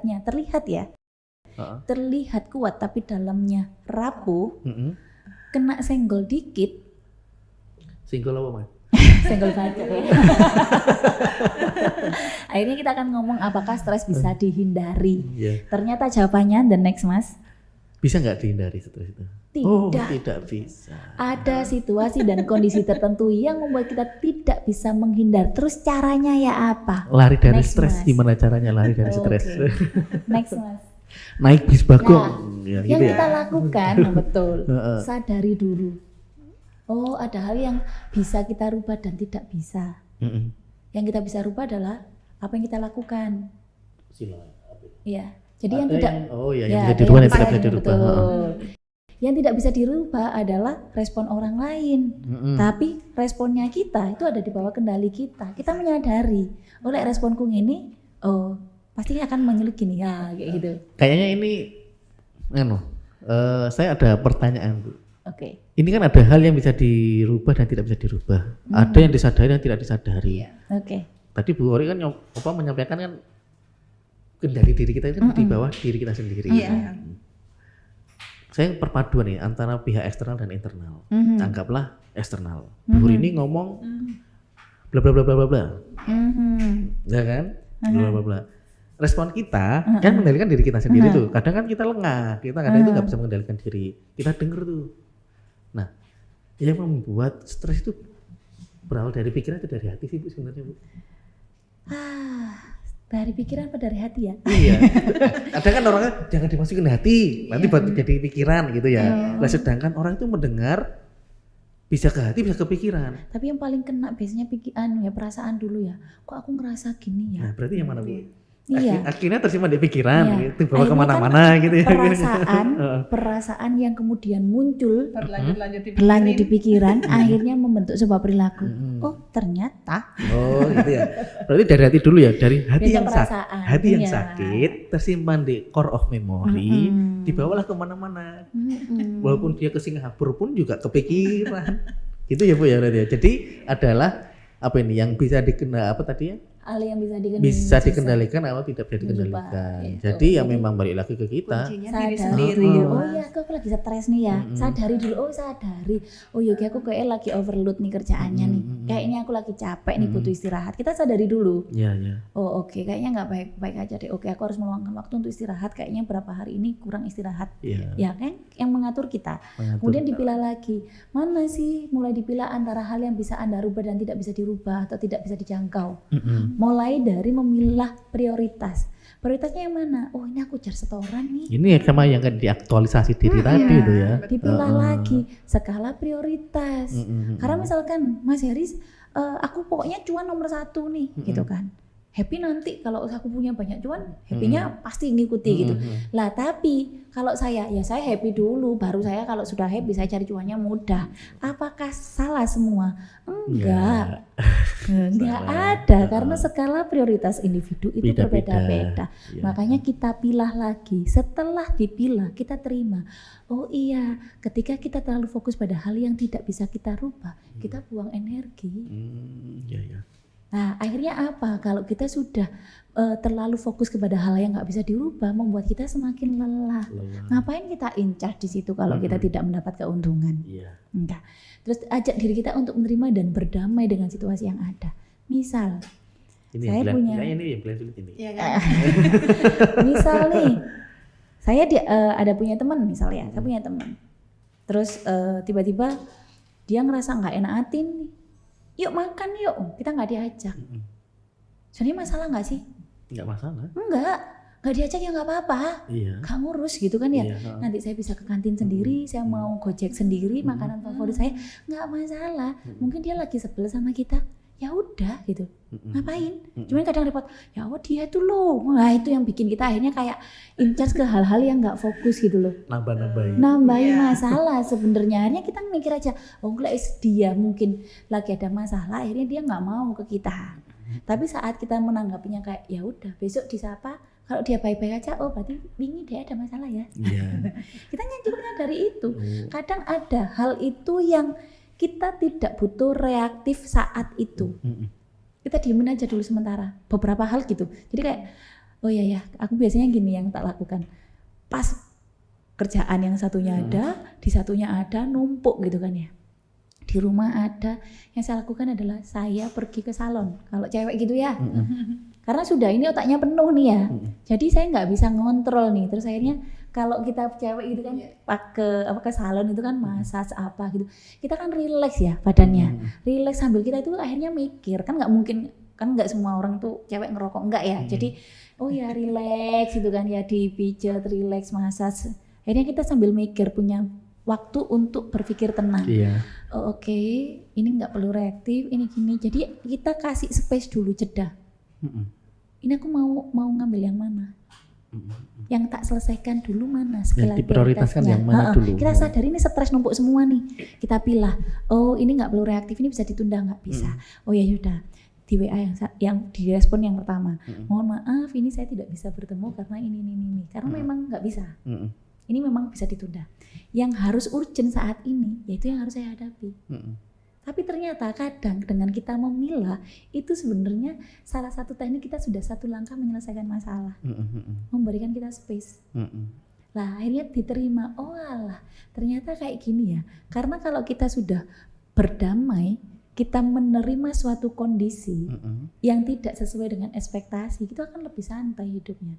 Oh alah tadi saya dapat ujian seperti ini tuh ternyata Tuhan naik levelkan saya. Gitu.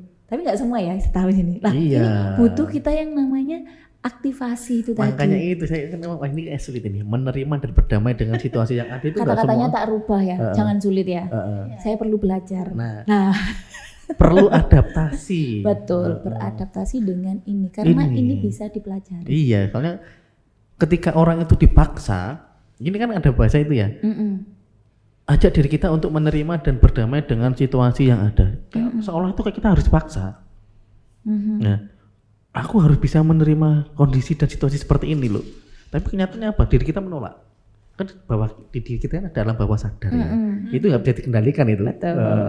Pasti tuh ada perasaan yang menolak, pikiran yang menolak di situ. Tapi mungkin kalau mungkin bahasanya, mari kita beradaptasi ya. Kalau orang beradaptasi lambat laun, akhirnya apa terbiasa. Butuh proses lah ya Mas. Jadi makanya kalau kenapa ajak diri untuk menerima. Makanya nanti menerima, penerimaan orang itu akan berbeda. Kita butuh waktu. Betul. Jadi menerima di sini ini juga bisa dijelaskan bahwa setiap orang kemampuan dalam menerima sesuatu hal itu beda-beda. Ada yang cukup mungkin aku berapa jam udah bisa. Kayak nggak ada apa gitu. Ada yang waduh yo Kak Iso ini 1 minggu. Kayak gitu. Terus tadi kan kalau misalkan ini ajak kita untuk berproses atau beradaptasi ya, untuk menerima dan berdamai, ternyata dalam berproses itu orang itu tetap tidak bisa menerima. Kayak gimana itu? Nah, saya biasanya kalau di ini saya ajaranya adalah saya kasih optional. Tetap ya. Dikasih opsi. Lah mana? Balik lagi kan isinya dipilah lagi. Kamu mana memilih sesuatu yang bisa dalam kendalimu, yang bisa kamu hadapi. Kan itu yang di sana. Meskipun terpaksa, tapi kamu bisa menghadapi. Karena kamu sudah mengukur. Saat kamu mau menerima, berarti sudah mengukur kemampuanku untuk saya mampu di sana. Menurut Mas Heri, oh ini nggak nganggep aku, tapi bagi saya, oh nggak masalah. Jadi makanya akhirnya kalau kita sudah memilah tadi, akhirnya kita lebih bisa menerima. Berarti balik lagi ke prioritas. Betul. Jadi akhirnya kan terskala ya. Oh iya, kalau ini aku nggak bisa. Tapi ini aku bisa, ya aku milih ini. Milih yang bisa. Itu yang bisa. Lebih maksimal. Betul. Akhirnya kita juga mampu untuk menerima dan berdamai. Makanya kalau misalkan pasien nih dikasih 2 pilihan, aku milihnya yang ini, saya tidak akan menyalahkan. Karena mungkin dia mampunya di situ, menyesuaikan diri. Jadi nggak bisa itu kayak gini lah, itu kan memaksa ya. Tapi akhirnya ini nih coba deh, biasanya lebih akhirnya tak kasih sebuah pandangan, kasih optional POV gitu kan ya. Dari misalkan oh ya kalau masalah tertentu, oke, kalau kenapa sih akhirnya masalah itu melekat ke kita? Satu, memang sudah kita tahu patternnya masalah yang bakal kita hadapi. Kemudian yang kedua, kalau kita bicara ilmu filsafat, kemelekatan, sesuatu yang melekat dengan kita itulah ujian kita. Makanya kita tidak disarankan untuk melekat dimanapun. Makanya yang saya ajarkan ke pasien, saya tidak mengajarkan yang macam-macam, tapi kamu tidak melekat ke siapapun. Nyawamu pun bukan milikmu. Makanya saya bilang, kalau terapi, kamu tidak bisa berharap orang lain tuh mendukung kamu. Kalau orang itu nggak ada, relapse dong kamu. Tapi kamu memberdayai dirimu dengan potensi yang kamu miliki, fokus di sana, tidak harus menjadi orang lain. Tapi kamu menyadari dirimu sendiri. Betul. Itu yang menjadi kekuatan yang ada. Dan tahu kemampuanmu di mana. Nah, makanya kan identifikasi tadi. Identifikasi ya. Jadi ketika dibebankan suatu pilihan, jadi ya memang harus pilihlah sesuai dengan kapasitasmu. Betul. Supaya apa ya? Supaya stresmu itu terkendalikan. Betul. Iya kan, terkendalikan. Walaupun di situ nanti bukan bidangmu tapi kamu start di situ, tapi ketika ngerjakan di passionmu, itu nanti akan sebagai manajemen stres yang baik. Betul. Gitu ya Bu ya. Makanya dengan senang kita Dengan ngerjakan senang. gitu. Kok nggak stres sih kamu, kok enak-enak aja, lah aku menikmati kok gitu Iya. kan. Gitu. Karena Walaupun menurut itu orang lain- walaupun di sini tuh masih ada beban. Bener, cuman kan minimal dengan melakukan sesuatu yang melakukan pekerjaan dengan minimal senang aja, itu nggak menjadi beban. Tapi kalau kita sebenarnya ngerjakan hal yang ringan, Iya. tapi waduh, kita satu kata, aduh, abot ini, lah itu kan sudah langsung keblekan gitu ya, apa? Tertimbun gitu ya, tertimpa, akhirnya beratnya sudah belum udah dapat 100 kilo nih, karena bilang, duh masalah ini, padahal wah. Tantangan nih beda ya. Beda. Wah, tantangan Makanya mindset nih, orang gitu. kan beda-beda. Itu. Makanya nanti kita akan bahas fixed mindset sama growth mindset gitu. Next. Nah, ini teori lah bagaimana mengelola stres. Benar Next, Mas. Betul. Next.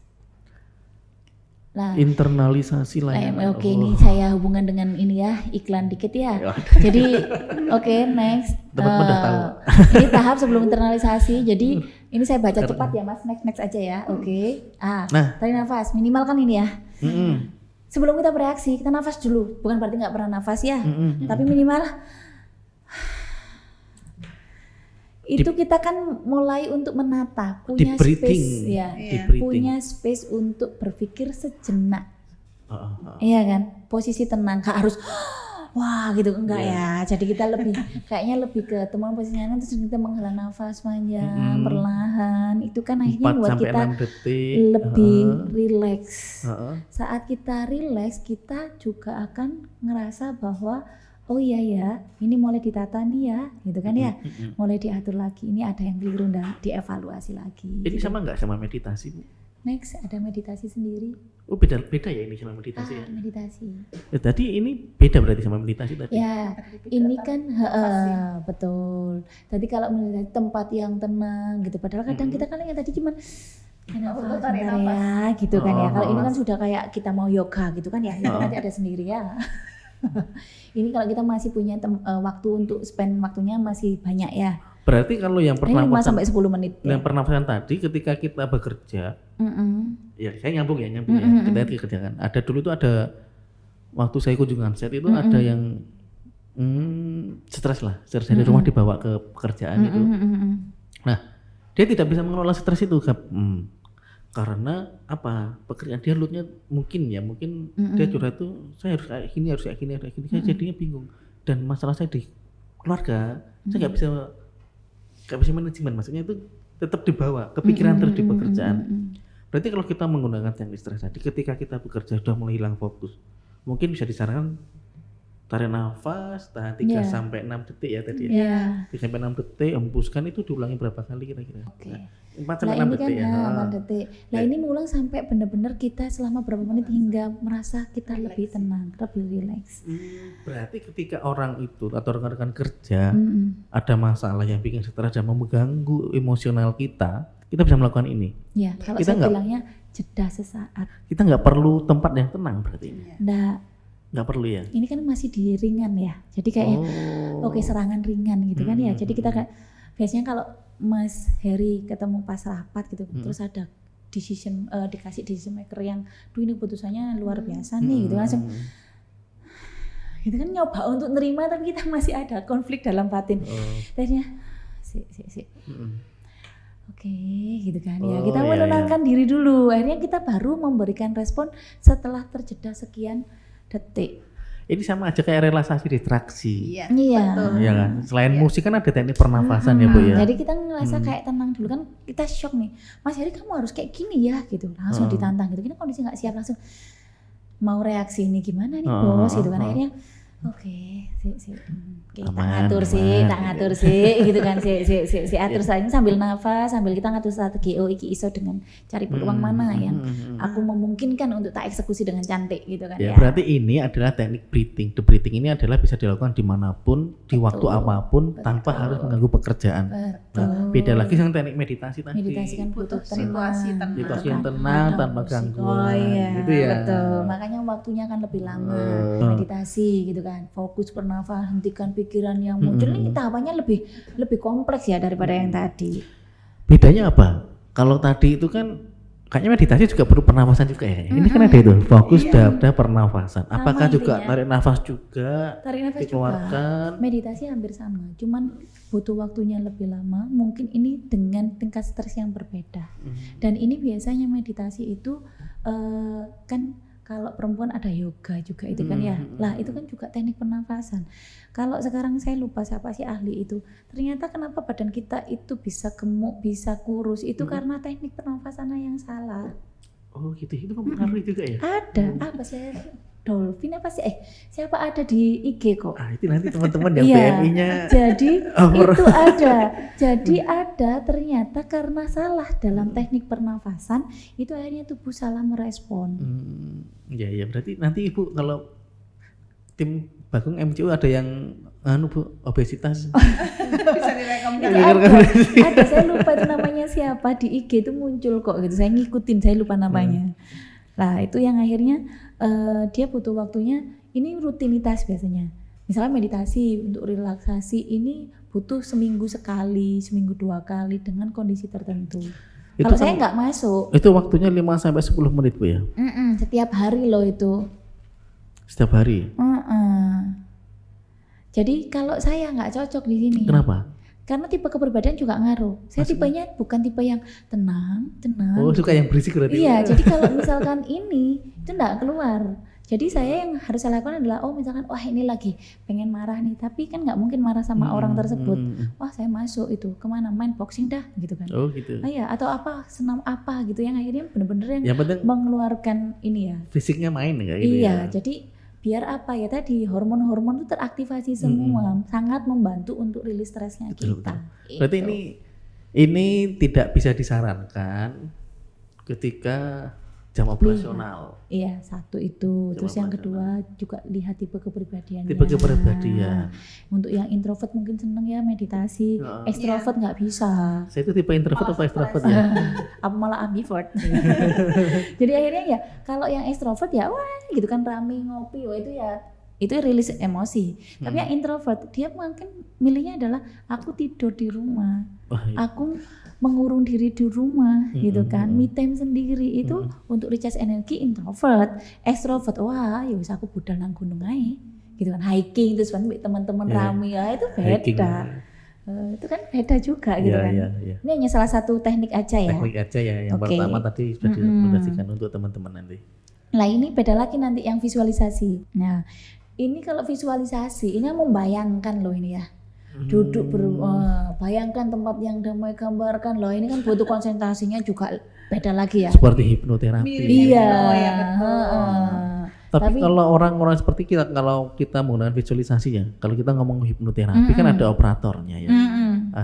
Ada namanya Suyet ya kalau nggak salah itu ya. Oke, terus kita pakai defend gitu. Apakah orang-orang kayak gini bakal visualisasi menggunakan dirinya sendiri, apakah bisa? Ini Mas, apalagi ini nggak bisa digunakan saat kita bikin mental block.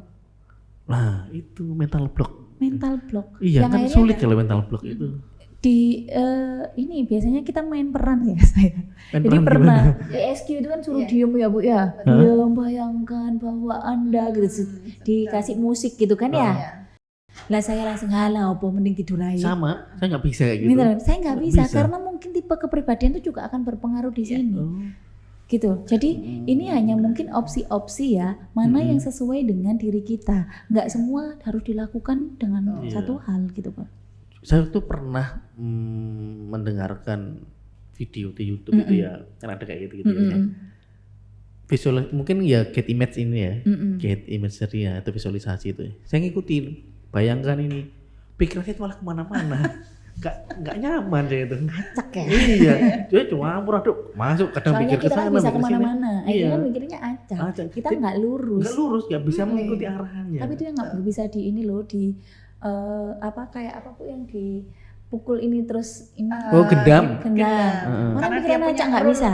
Dia punya nggak lurus lurus. ya. Nggak bisa ya itu. Nggak bisa. Jadi saya nyoba tenang, udah tak ikutin tapi kok Nggak nyampe ya, nggak nyampe pesannya. Bayangan saya tak ikut-ikutin tapi ada aja muncul yang lain. Iya, Betul, berarti ini nggak cocok dengan saya ini. Betul, makanya saya bilang ini mungkin opsi-opsi yang harus kita cocokkan dengan diri, mana yang sesuai dengan kita, stresnya yang mana yang bisa kita rilis dengan cara Oh iya ini. Bu Ori, dulu kan saya pernah ikut pelatihan hipnoterapi itu, ya kan. Nah ini sebenarnya cocok kalau pada tipe orang yang fisikal kayaknya. Bu Ori pernah dengar nggak tipe emosional sama fisikal kalau di hipnoterapi? Kalau saya kebetulan nggak ahli di terapi ya, hipnoterapi ya. Cuman karena saya tipenya tidak seperti itu, akhirnya kayak susah. Emosional. Lebih susah untuk ke sini. Kalau imajinasi saya mending ke imajinasi yang kayak kayak gini ya visualisasinya, lebih cepat. Tapi kalau misalkan sensingnya saya yang terasa, feeling ini nanti kayak gini, itu cepat saya. Saya juga gitu. Sampai saya tuh trainer saya tuh minta demo mandiri ya, Iya. sendiri. Nggak bisa. Mental blocknya jalan. Iya. Nggak bisa. Saya udah pikiran itu kemana, udah tak ikutin, nggak bisa. Jadi saya bukan tipe visualisasi. Nggak bisa. Ada teman itu baru suruh Iya, ini langsung kena langsung itu. Iya. Langsung apalagi kena. masal ya. Masal itu biasanya ada yang sampai dia nangis-nangis. Saya ngapain sih Apa saya reaksi? gitu. Iya. Ngapain sih? Sampai saya pernah itu pas sama ikut hipno gitu. Makanya saya nggak cocok mungkin ya dengan tipikal kepribadian. Coach, saya boleh dong di hipno sendiri gitu kan. Tapi beliaunya, ini karena waktunya terbatas gitu kan. Ini karena saya tidak mendapatkan benar-benar di kondisi yang sama. Tapi saat tapi saya penasaran gitu loh. Saat saya mau, saya akhirnya bisa memvisualisasikan itu dengan baik di kondisi tertentu. Sama, saya tuh penasaran rasanya seperti apa sih ya gitu loh. Soalnya orang-orang itu kok kayak bangun setelah dipikir fresh, enak. Saya tuh penasaran kayak apa sih ya gitu loh. Freshnya nggak gitu, kita freshnya yang lain, entah itu ngapain atau apa gitu. Kita pernah ada cerita sih pas dulu lagi belajar hipnoterapi. Nah itu tuh memang ada dipanggilkan yang udah ahlinya gitu ya, kita di satu kelas. Kemudian ada satu teman, ada beberapa sih yang diambil sampling. Nah mungkin dalam memilih siapa yang jadi sasaran untuk di hipno itu beliau tuh pastinya sudah punya udah bisa memetakan dari sekian orang ini yang bakal kena. Nah itu ada satu teman yang waktu itu tuh di hipno untuk dia memperagakan bagaimana kalau dia menjadi seorang anak kecil. Dan Masya Allah, jadi waktu itu tuh dia tuh seperti berubah menjadi anak kecil yang seperti itu. Jadi saya menyaksikan dengan mata kepala sendiri bahwa dia seperti itu. Tapi memang ada satu teman juga yang memang, nah itu mungkin kayak Mas Heri sama Mbak Kori gitu ya. Jadi dia kayak ada bangun tapping block. Jadi dia memang menolak semua yang dimasukkan diinternalisasi ke dia. Mental block. Sebenarnya itu kita nggak menolak Bu. Kita tuh sudah berusaha masuk. Tapi apa yang ada aja gangguan itu, ada aja kayak gitu. Kita jadi terlalu nabrak semua gitu. Visualisasinya itu nggak dapet kita itu. Terus apa get imagery-nya itu loh, kita udah membayangkan. Udah ini. Jadi kita bayangkan tuh ya. Dulu tuh masih ingat itu waktu ikut pelatihan tuh. Suruh membayangkan sebuah lem di sana nih. Ada tuh lengket bener itu, nggak bisa dilepas tangannya itu sama tuh. Saya tuh aman-aman aja, kayak gitu itu yang itu. Itu pernah itu kejadian, nggak cocok lah. Terus juga pernah waktu masih kuliah itu, waktu kuliah keperawatan, satu kelas itu dihipno sama dosen kami itu. Nah di hipno, saya itu dibangunin duluan.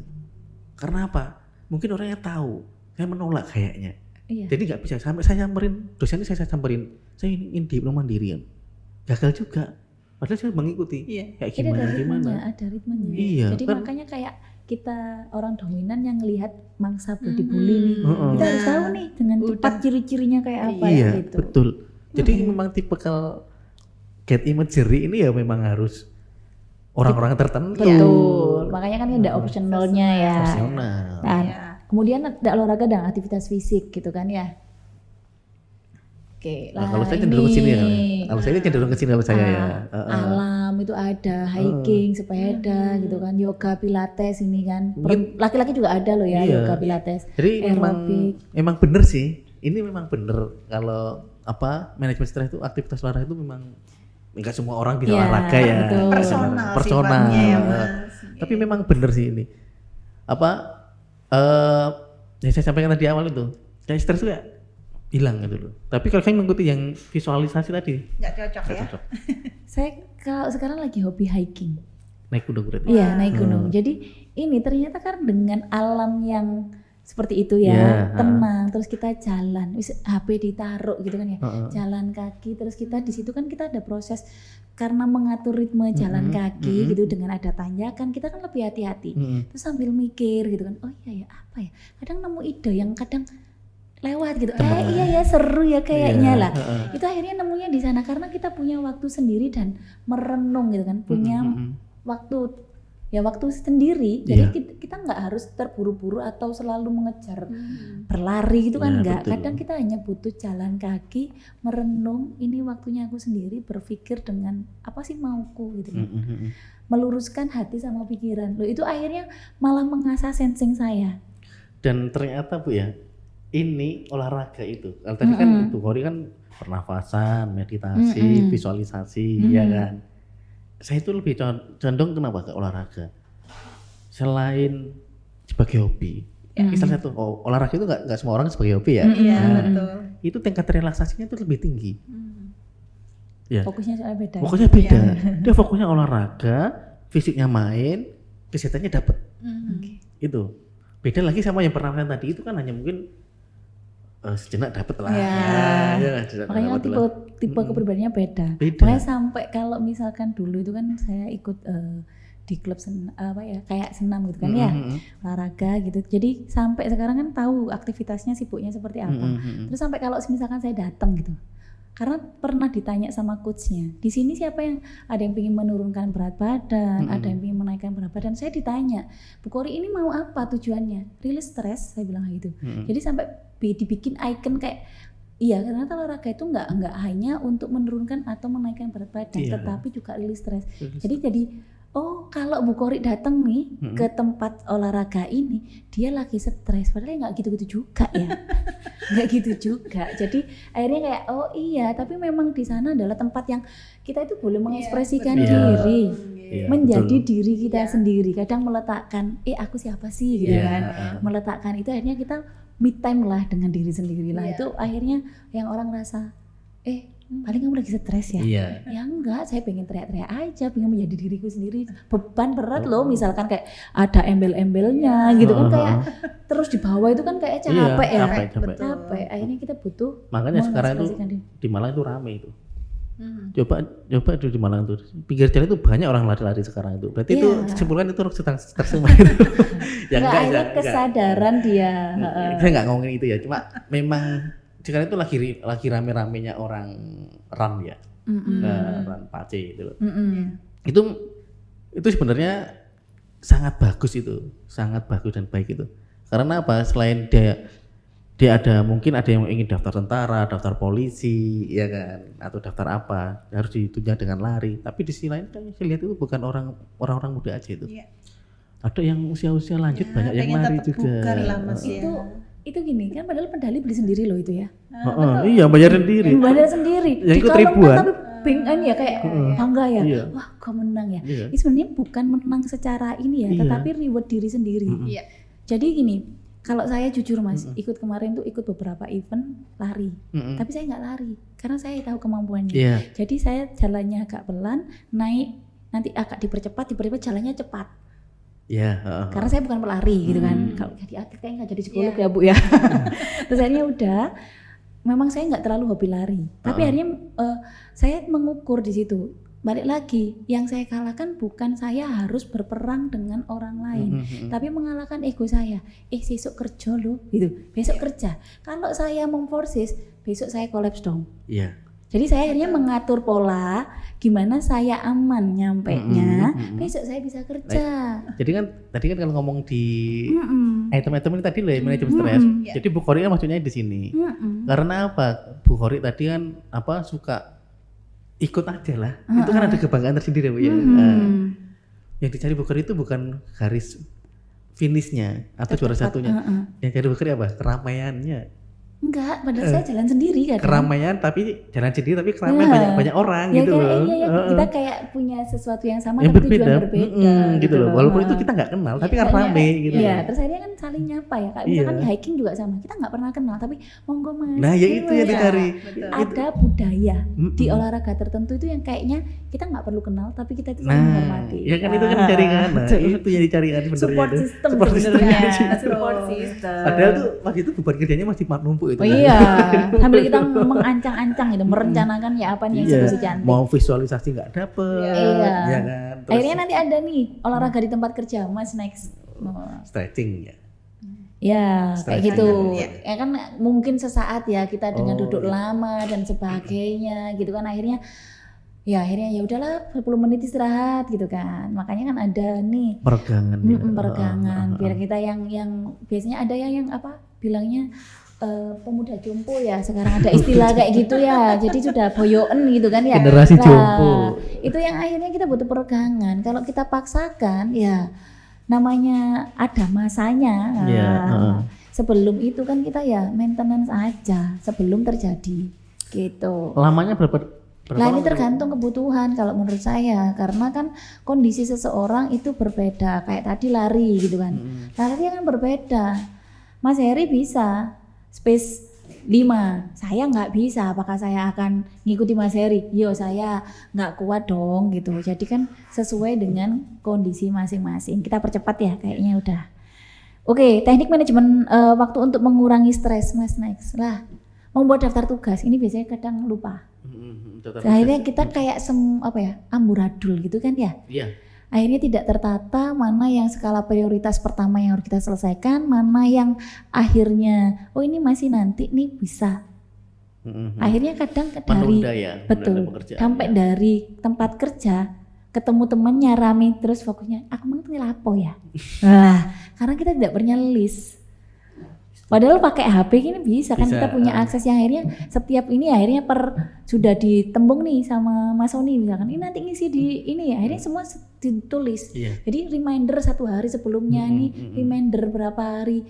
Nah itu kan akhirnya buat apa? Kita menata sehingga biar tidak burnout akhirnya di waktu itu kita ketumpuan semua. Nah kan di manajemen untuk mengurangi stres. Atau pakai teknik Podomoro. Ya, misalkan Podomoro atau Podomoro? Pororo ya. Iya, melihat bekerja dengan interval waktu yang teratur. Tapi saya nggak cocok kayak gini. Saya lebih cocok yang membuat to-do list. Karena apa? Lah, kerjaannya yang dikerjakan beda. Sehingga mana yang itu membutuhkan, ini yang waktu cepat, ini yang enggak, ini yang harus seperti apa lah. Itu kita yang menentukan. Tapi minimal dengan kita menulis, bikin skala prioritas itu lebih runtut lah kita sehingga tidak numpuk di belakang gitu. Next Mas, kita percepat ya. Mengembangkan potensi diri dan kemampuan adaptasi. Kita balik lagi potensi diri, tahu sadar diri tadi seperti apa, adaptasinya seperti apa. Fleksibel. Ini kan cuma teori aja ya. Jadi lebih ke ya apa sih? Kita punya adaptasi dan flexibility. Kalau kita sepanang dengan fokus hal yang harus seperti ini, stresnya kita tinggi.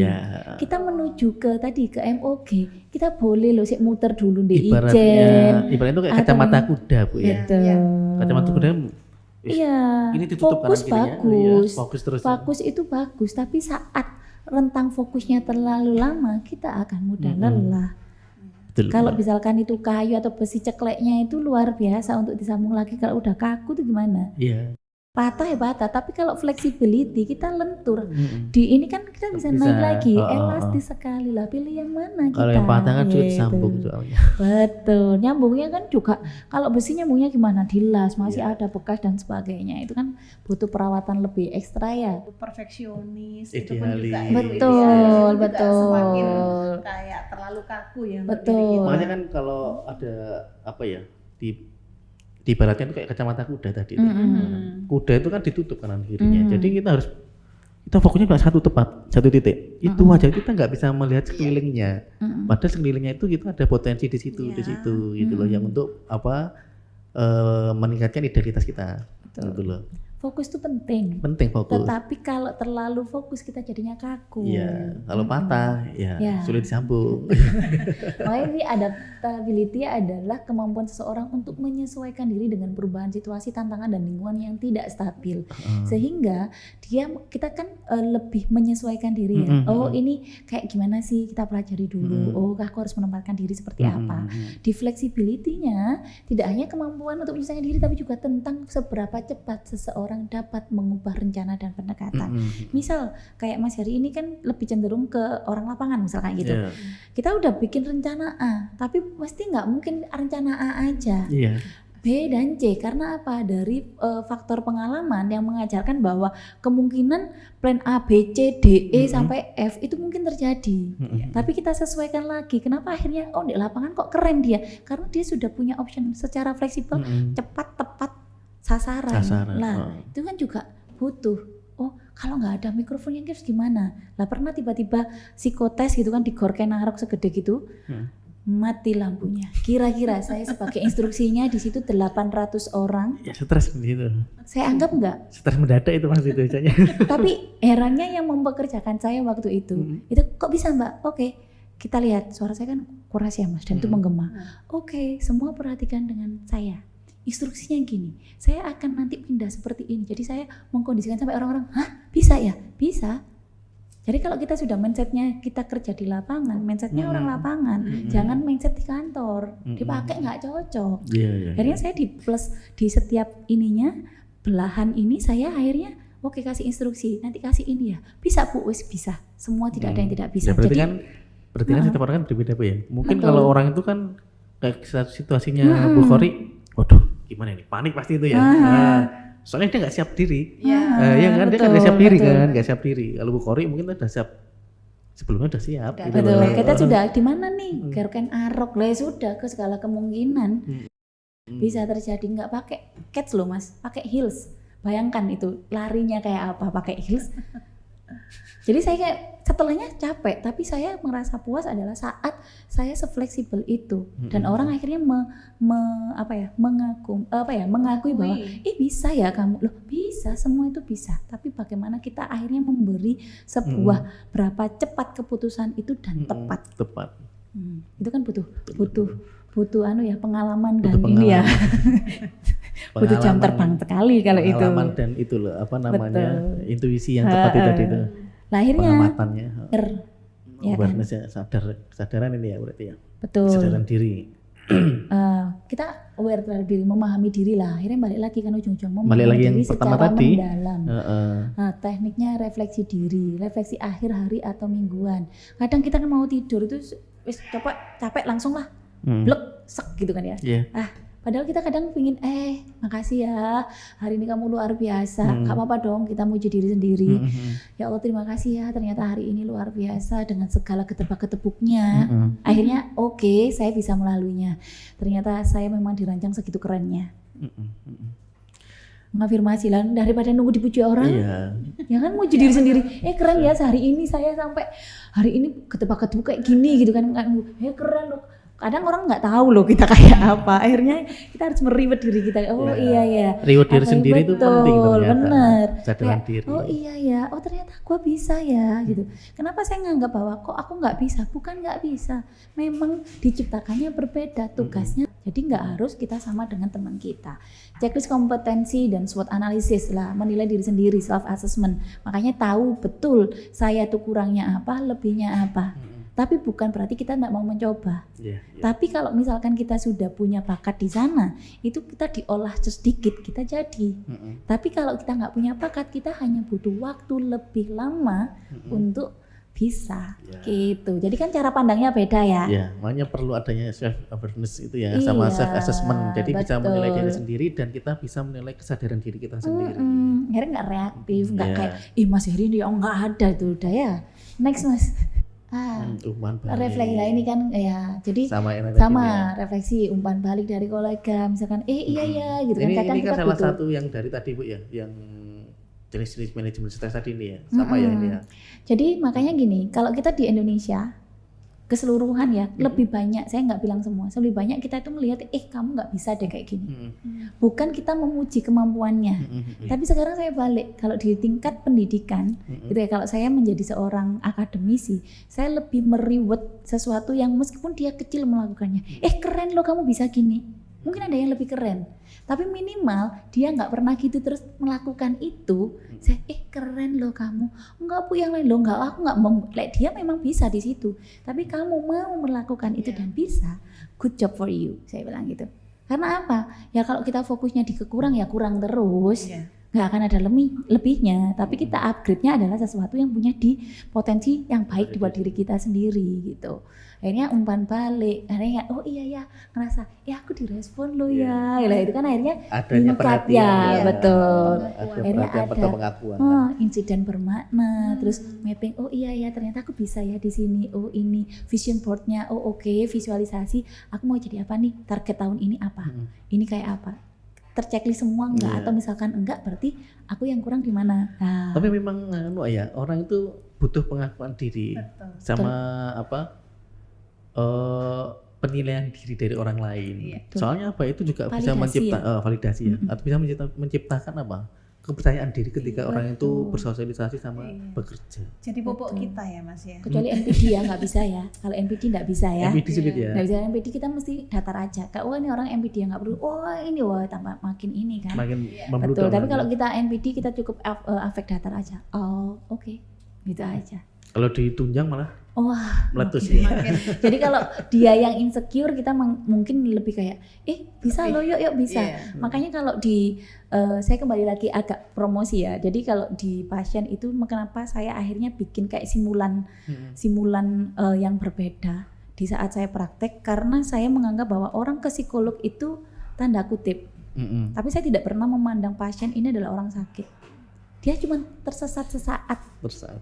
Tersesat sesaat gitu kan. Jadi akhirnya butuh bantuan untuk keluar. Butuh keluar, cuman butuh penguatan di dalam dirinya yang dia ngerasa ya banyak luka itu tadi. Yang akhirnya luka itu bisa kok. Kamu sembuh cepet enggaknya, balik lagi cepet enggaknya dari kamu. Jadi akhirnya di situ bener-bener yang kayak berpelukan tapi sejenis ya. Maksudnya dia dipeluk, bonusnya good job for you, next gini ya, pertahanin ya, ininya lah. Akhirnya dia kayak, Bu saya bisa. Wah, rewardnya buat kamu. Bu, ya Bu, makasih ya. Ya harusnya kamu berterima kasih terhadap dirimu sendiri. Saya cuma membantu. Bahasanya saya coachingnya. Kamu yang menjalankan. Berarti yang lebih keren siapa? Kamu. Tak kasih challenge, kamu good. Naik tahapnya good, bisa ngikuti, berarti kan good dia. Dia kan bisa mencapai target yang telah diberikan sebelumnya. Betul. Akhirnya dia cuma nggak yakin bahwa, gua segood itu ya, gitu loh. Akhirnya balik, ayo Mas. Kayaknya diburu waktu nih Mas Heri. Kita sampai jam 12. Iya ya. Ini ada fixed mindset lah, ini tadi yang kita balik di fixed mindset dan growth mindset. Karena gini Mas, kalau orang itu punya growth mindset gitu biasanya kan nanti 40 itu titik balik ya. Kalau orang itu tidak menemukan kebermaknaan, waduh ini ngomongnya kebermaknaan hidup, itu biasanya itu malah dia di usia-usia yang fixed mindset, yang angel dikandani gitu kan. Susah nilai kadung harus A, ini Mas Heri harus A lo ya gitu. Mas Heri harus A, nggak bisa nih di otak-atik itu nggak bisa karena ini menghindari tantangan karena tahu kamu harus enggak gitu. Ada yang growth mindset bisa loh yuk hanya karena bahasa. Kalau kita belajar komunikasi bahasa ini sulit, ini nggak sulit, kamu belum tahu caranya. Belum tahu. Bahasa itu juga akhirnya sangat berpengaruh terhadap pola pikir seseorang. Nah itu tadi bahasa, makanya kan bahasa tadi saya tanyakan, maksudnya dari kuping itu kan dari hati atau pikiran dulu, kan terkait bahasa itu, ya kan Bu ya. Dirasa. Yang sensitif adalah waktu disabilitas Mas. Saya diundang di Polinema waktu itu kolaborasi, kemudian bahas tentang parenting untuk anak-anak disabilitas, orang tua yang punya anak disabilitas. Jadi dia tuh sempat drop karena ada salah satu dokter menyampaikan bahwa ini anak ibu itu nggak akan pernah pintar. Nyakit dong ya Bu ya. Kalau kita saya sebagai pengajar komunikasi ya nggak gitu. Bu, ini anaknya punya kondisi khusus. Kan kita pakai komunikasi terapeutik ya. Kita punya kondisi khusus. Jadi ibu dengan kondisi khusus ini anak ini akan menjadi luar biasa. Asal ibu juga mendampingi dengan luar biasa. Itu kan memberi sebuah semangat ya. Bukan ini enggak bisa pinter ya Bu ya. Lah sudah tahu, tapi kalau itu kan dia langsung kayak baru melahirkan sudah kelihatan Down syndrome itu kan sudah dari stres pasangan, keluarga, numpuk terus masa dari eksternal nangis. juga. Betul. Usianya sudah berapa ya? 8 9 tahun tapi saat bercerita itu mesti dia tuh nangis. Terus saya bilang, "Bu, enggak apa-apa karena tidak semua orang mampu mengkomunikasikan dengan baik. Jadi bersyukurlah sekarang jenengan punya komunitas yang saling menghargai sehingga yang penting adalah dari anak yang seperti ini akan menjadi seperti apa dipegang oleh ibu. Berarti ibu juga orang yang luar biasa." Keren. Gitu kan ya. Jadi orang yang luar biasa karena apa? Dengan dikaruniai anak yang luar biasa. Tidak mungkin ibu adalah orang yang biasa. Cuman kita belum caranya. Yuk kita cari yuk Bu gitu. Itu akhirnya kayak ya Bu ya. Waduh itu langsung fans saya masuk semua ya gitu kan akhirnya. Oh hanya dengan kekuatan gitu kan ya. Kekuatan meyakinkan bahwa semuanya itu bisa. Cuman kita belum tahu caranya. Next. Ini kayaknya bakal penutup nih. Ini kesehatan mental bukan sekedar terbebas dari gangguan jiwa, tetapi suatu kondisi yang dibutuhkan oleh semua orang agar bisa tetap produktif. Jadi kalau nggak produktif berarti Gangguan mental. ada masalah yang perlu, jangan langsung gangguan mental. Ada masalah yang harus diperbaiki. Berarti kan ini ya, ketika orang itu tidak produktif dalam suatu pekerjaan atau aktivitas ya. Berarti kita harus kaji itu di situ. Betul. Apakah ada stres, cemas, depresi atau ada masalah yang lain. Akhirnya kita bantu memapping, kita bantu mengcoaching, akhirnya dia diberdayakan dengan baik. Akhirnya kan kalau kita bilang kayak tadi pertanyaan apakah butuh di setiap tempat bekerja itu ada kayak analisis bulanan, 3 bulanan itu maintenance apakah kondisi psikologis kita good gitu kan, fisiknya good, psikologis enggak, wah cepat itu juga. Tapi kalau misalkan psikologisnya good, fisiknya enggak, kita masih tetap semangat. Tapi kalau fisiknya good, psikologisnya enggak good, ya cepet remuk ke remuknya di dalam, di dalam keros gitu. Iya. Down Betul, itu yang terjadi gitu. Kayaknya seru ya ini. Seru banget. Soalnya membahas mental tuh memang nggak ada habisnya. Betul. Dan selanjutnya mungkin habis ini ada kuis kohort dari Mas Rizky ya, dari operator. Sebelum memulai kuis, saya mohon izin untuk leave atau mengakhiri podcast hari ini, dan terima kasih Bu Khori atas kedatangannya, Bu Rini atas materi yang tadi disampaikan, sangat bermanfaat untuk kami. Semoga nextnya kita bisa kolaborasi lagi untuk membahas tentang kesehatan di PT Bagong ya. Siap. Terima kasih. Wassalamualaikum warahmatullahi wabarakatuh. Semangat pagi. Pagi luar biasa. Waalaikumsalam warahmatullahi wabarakatuh.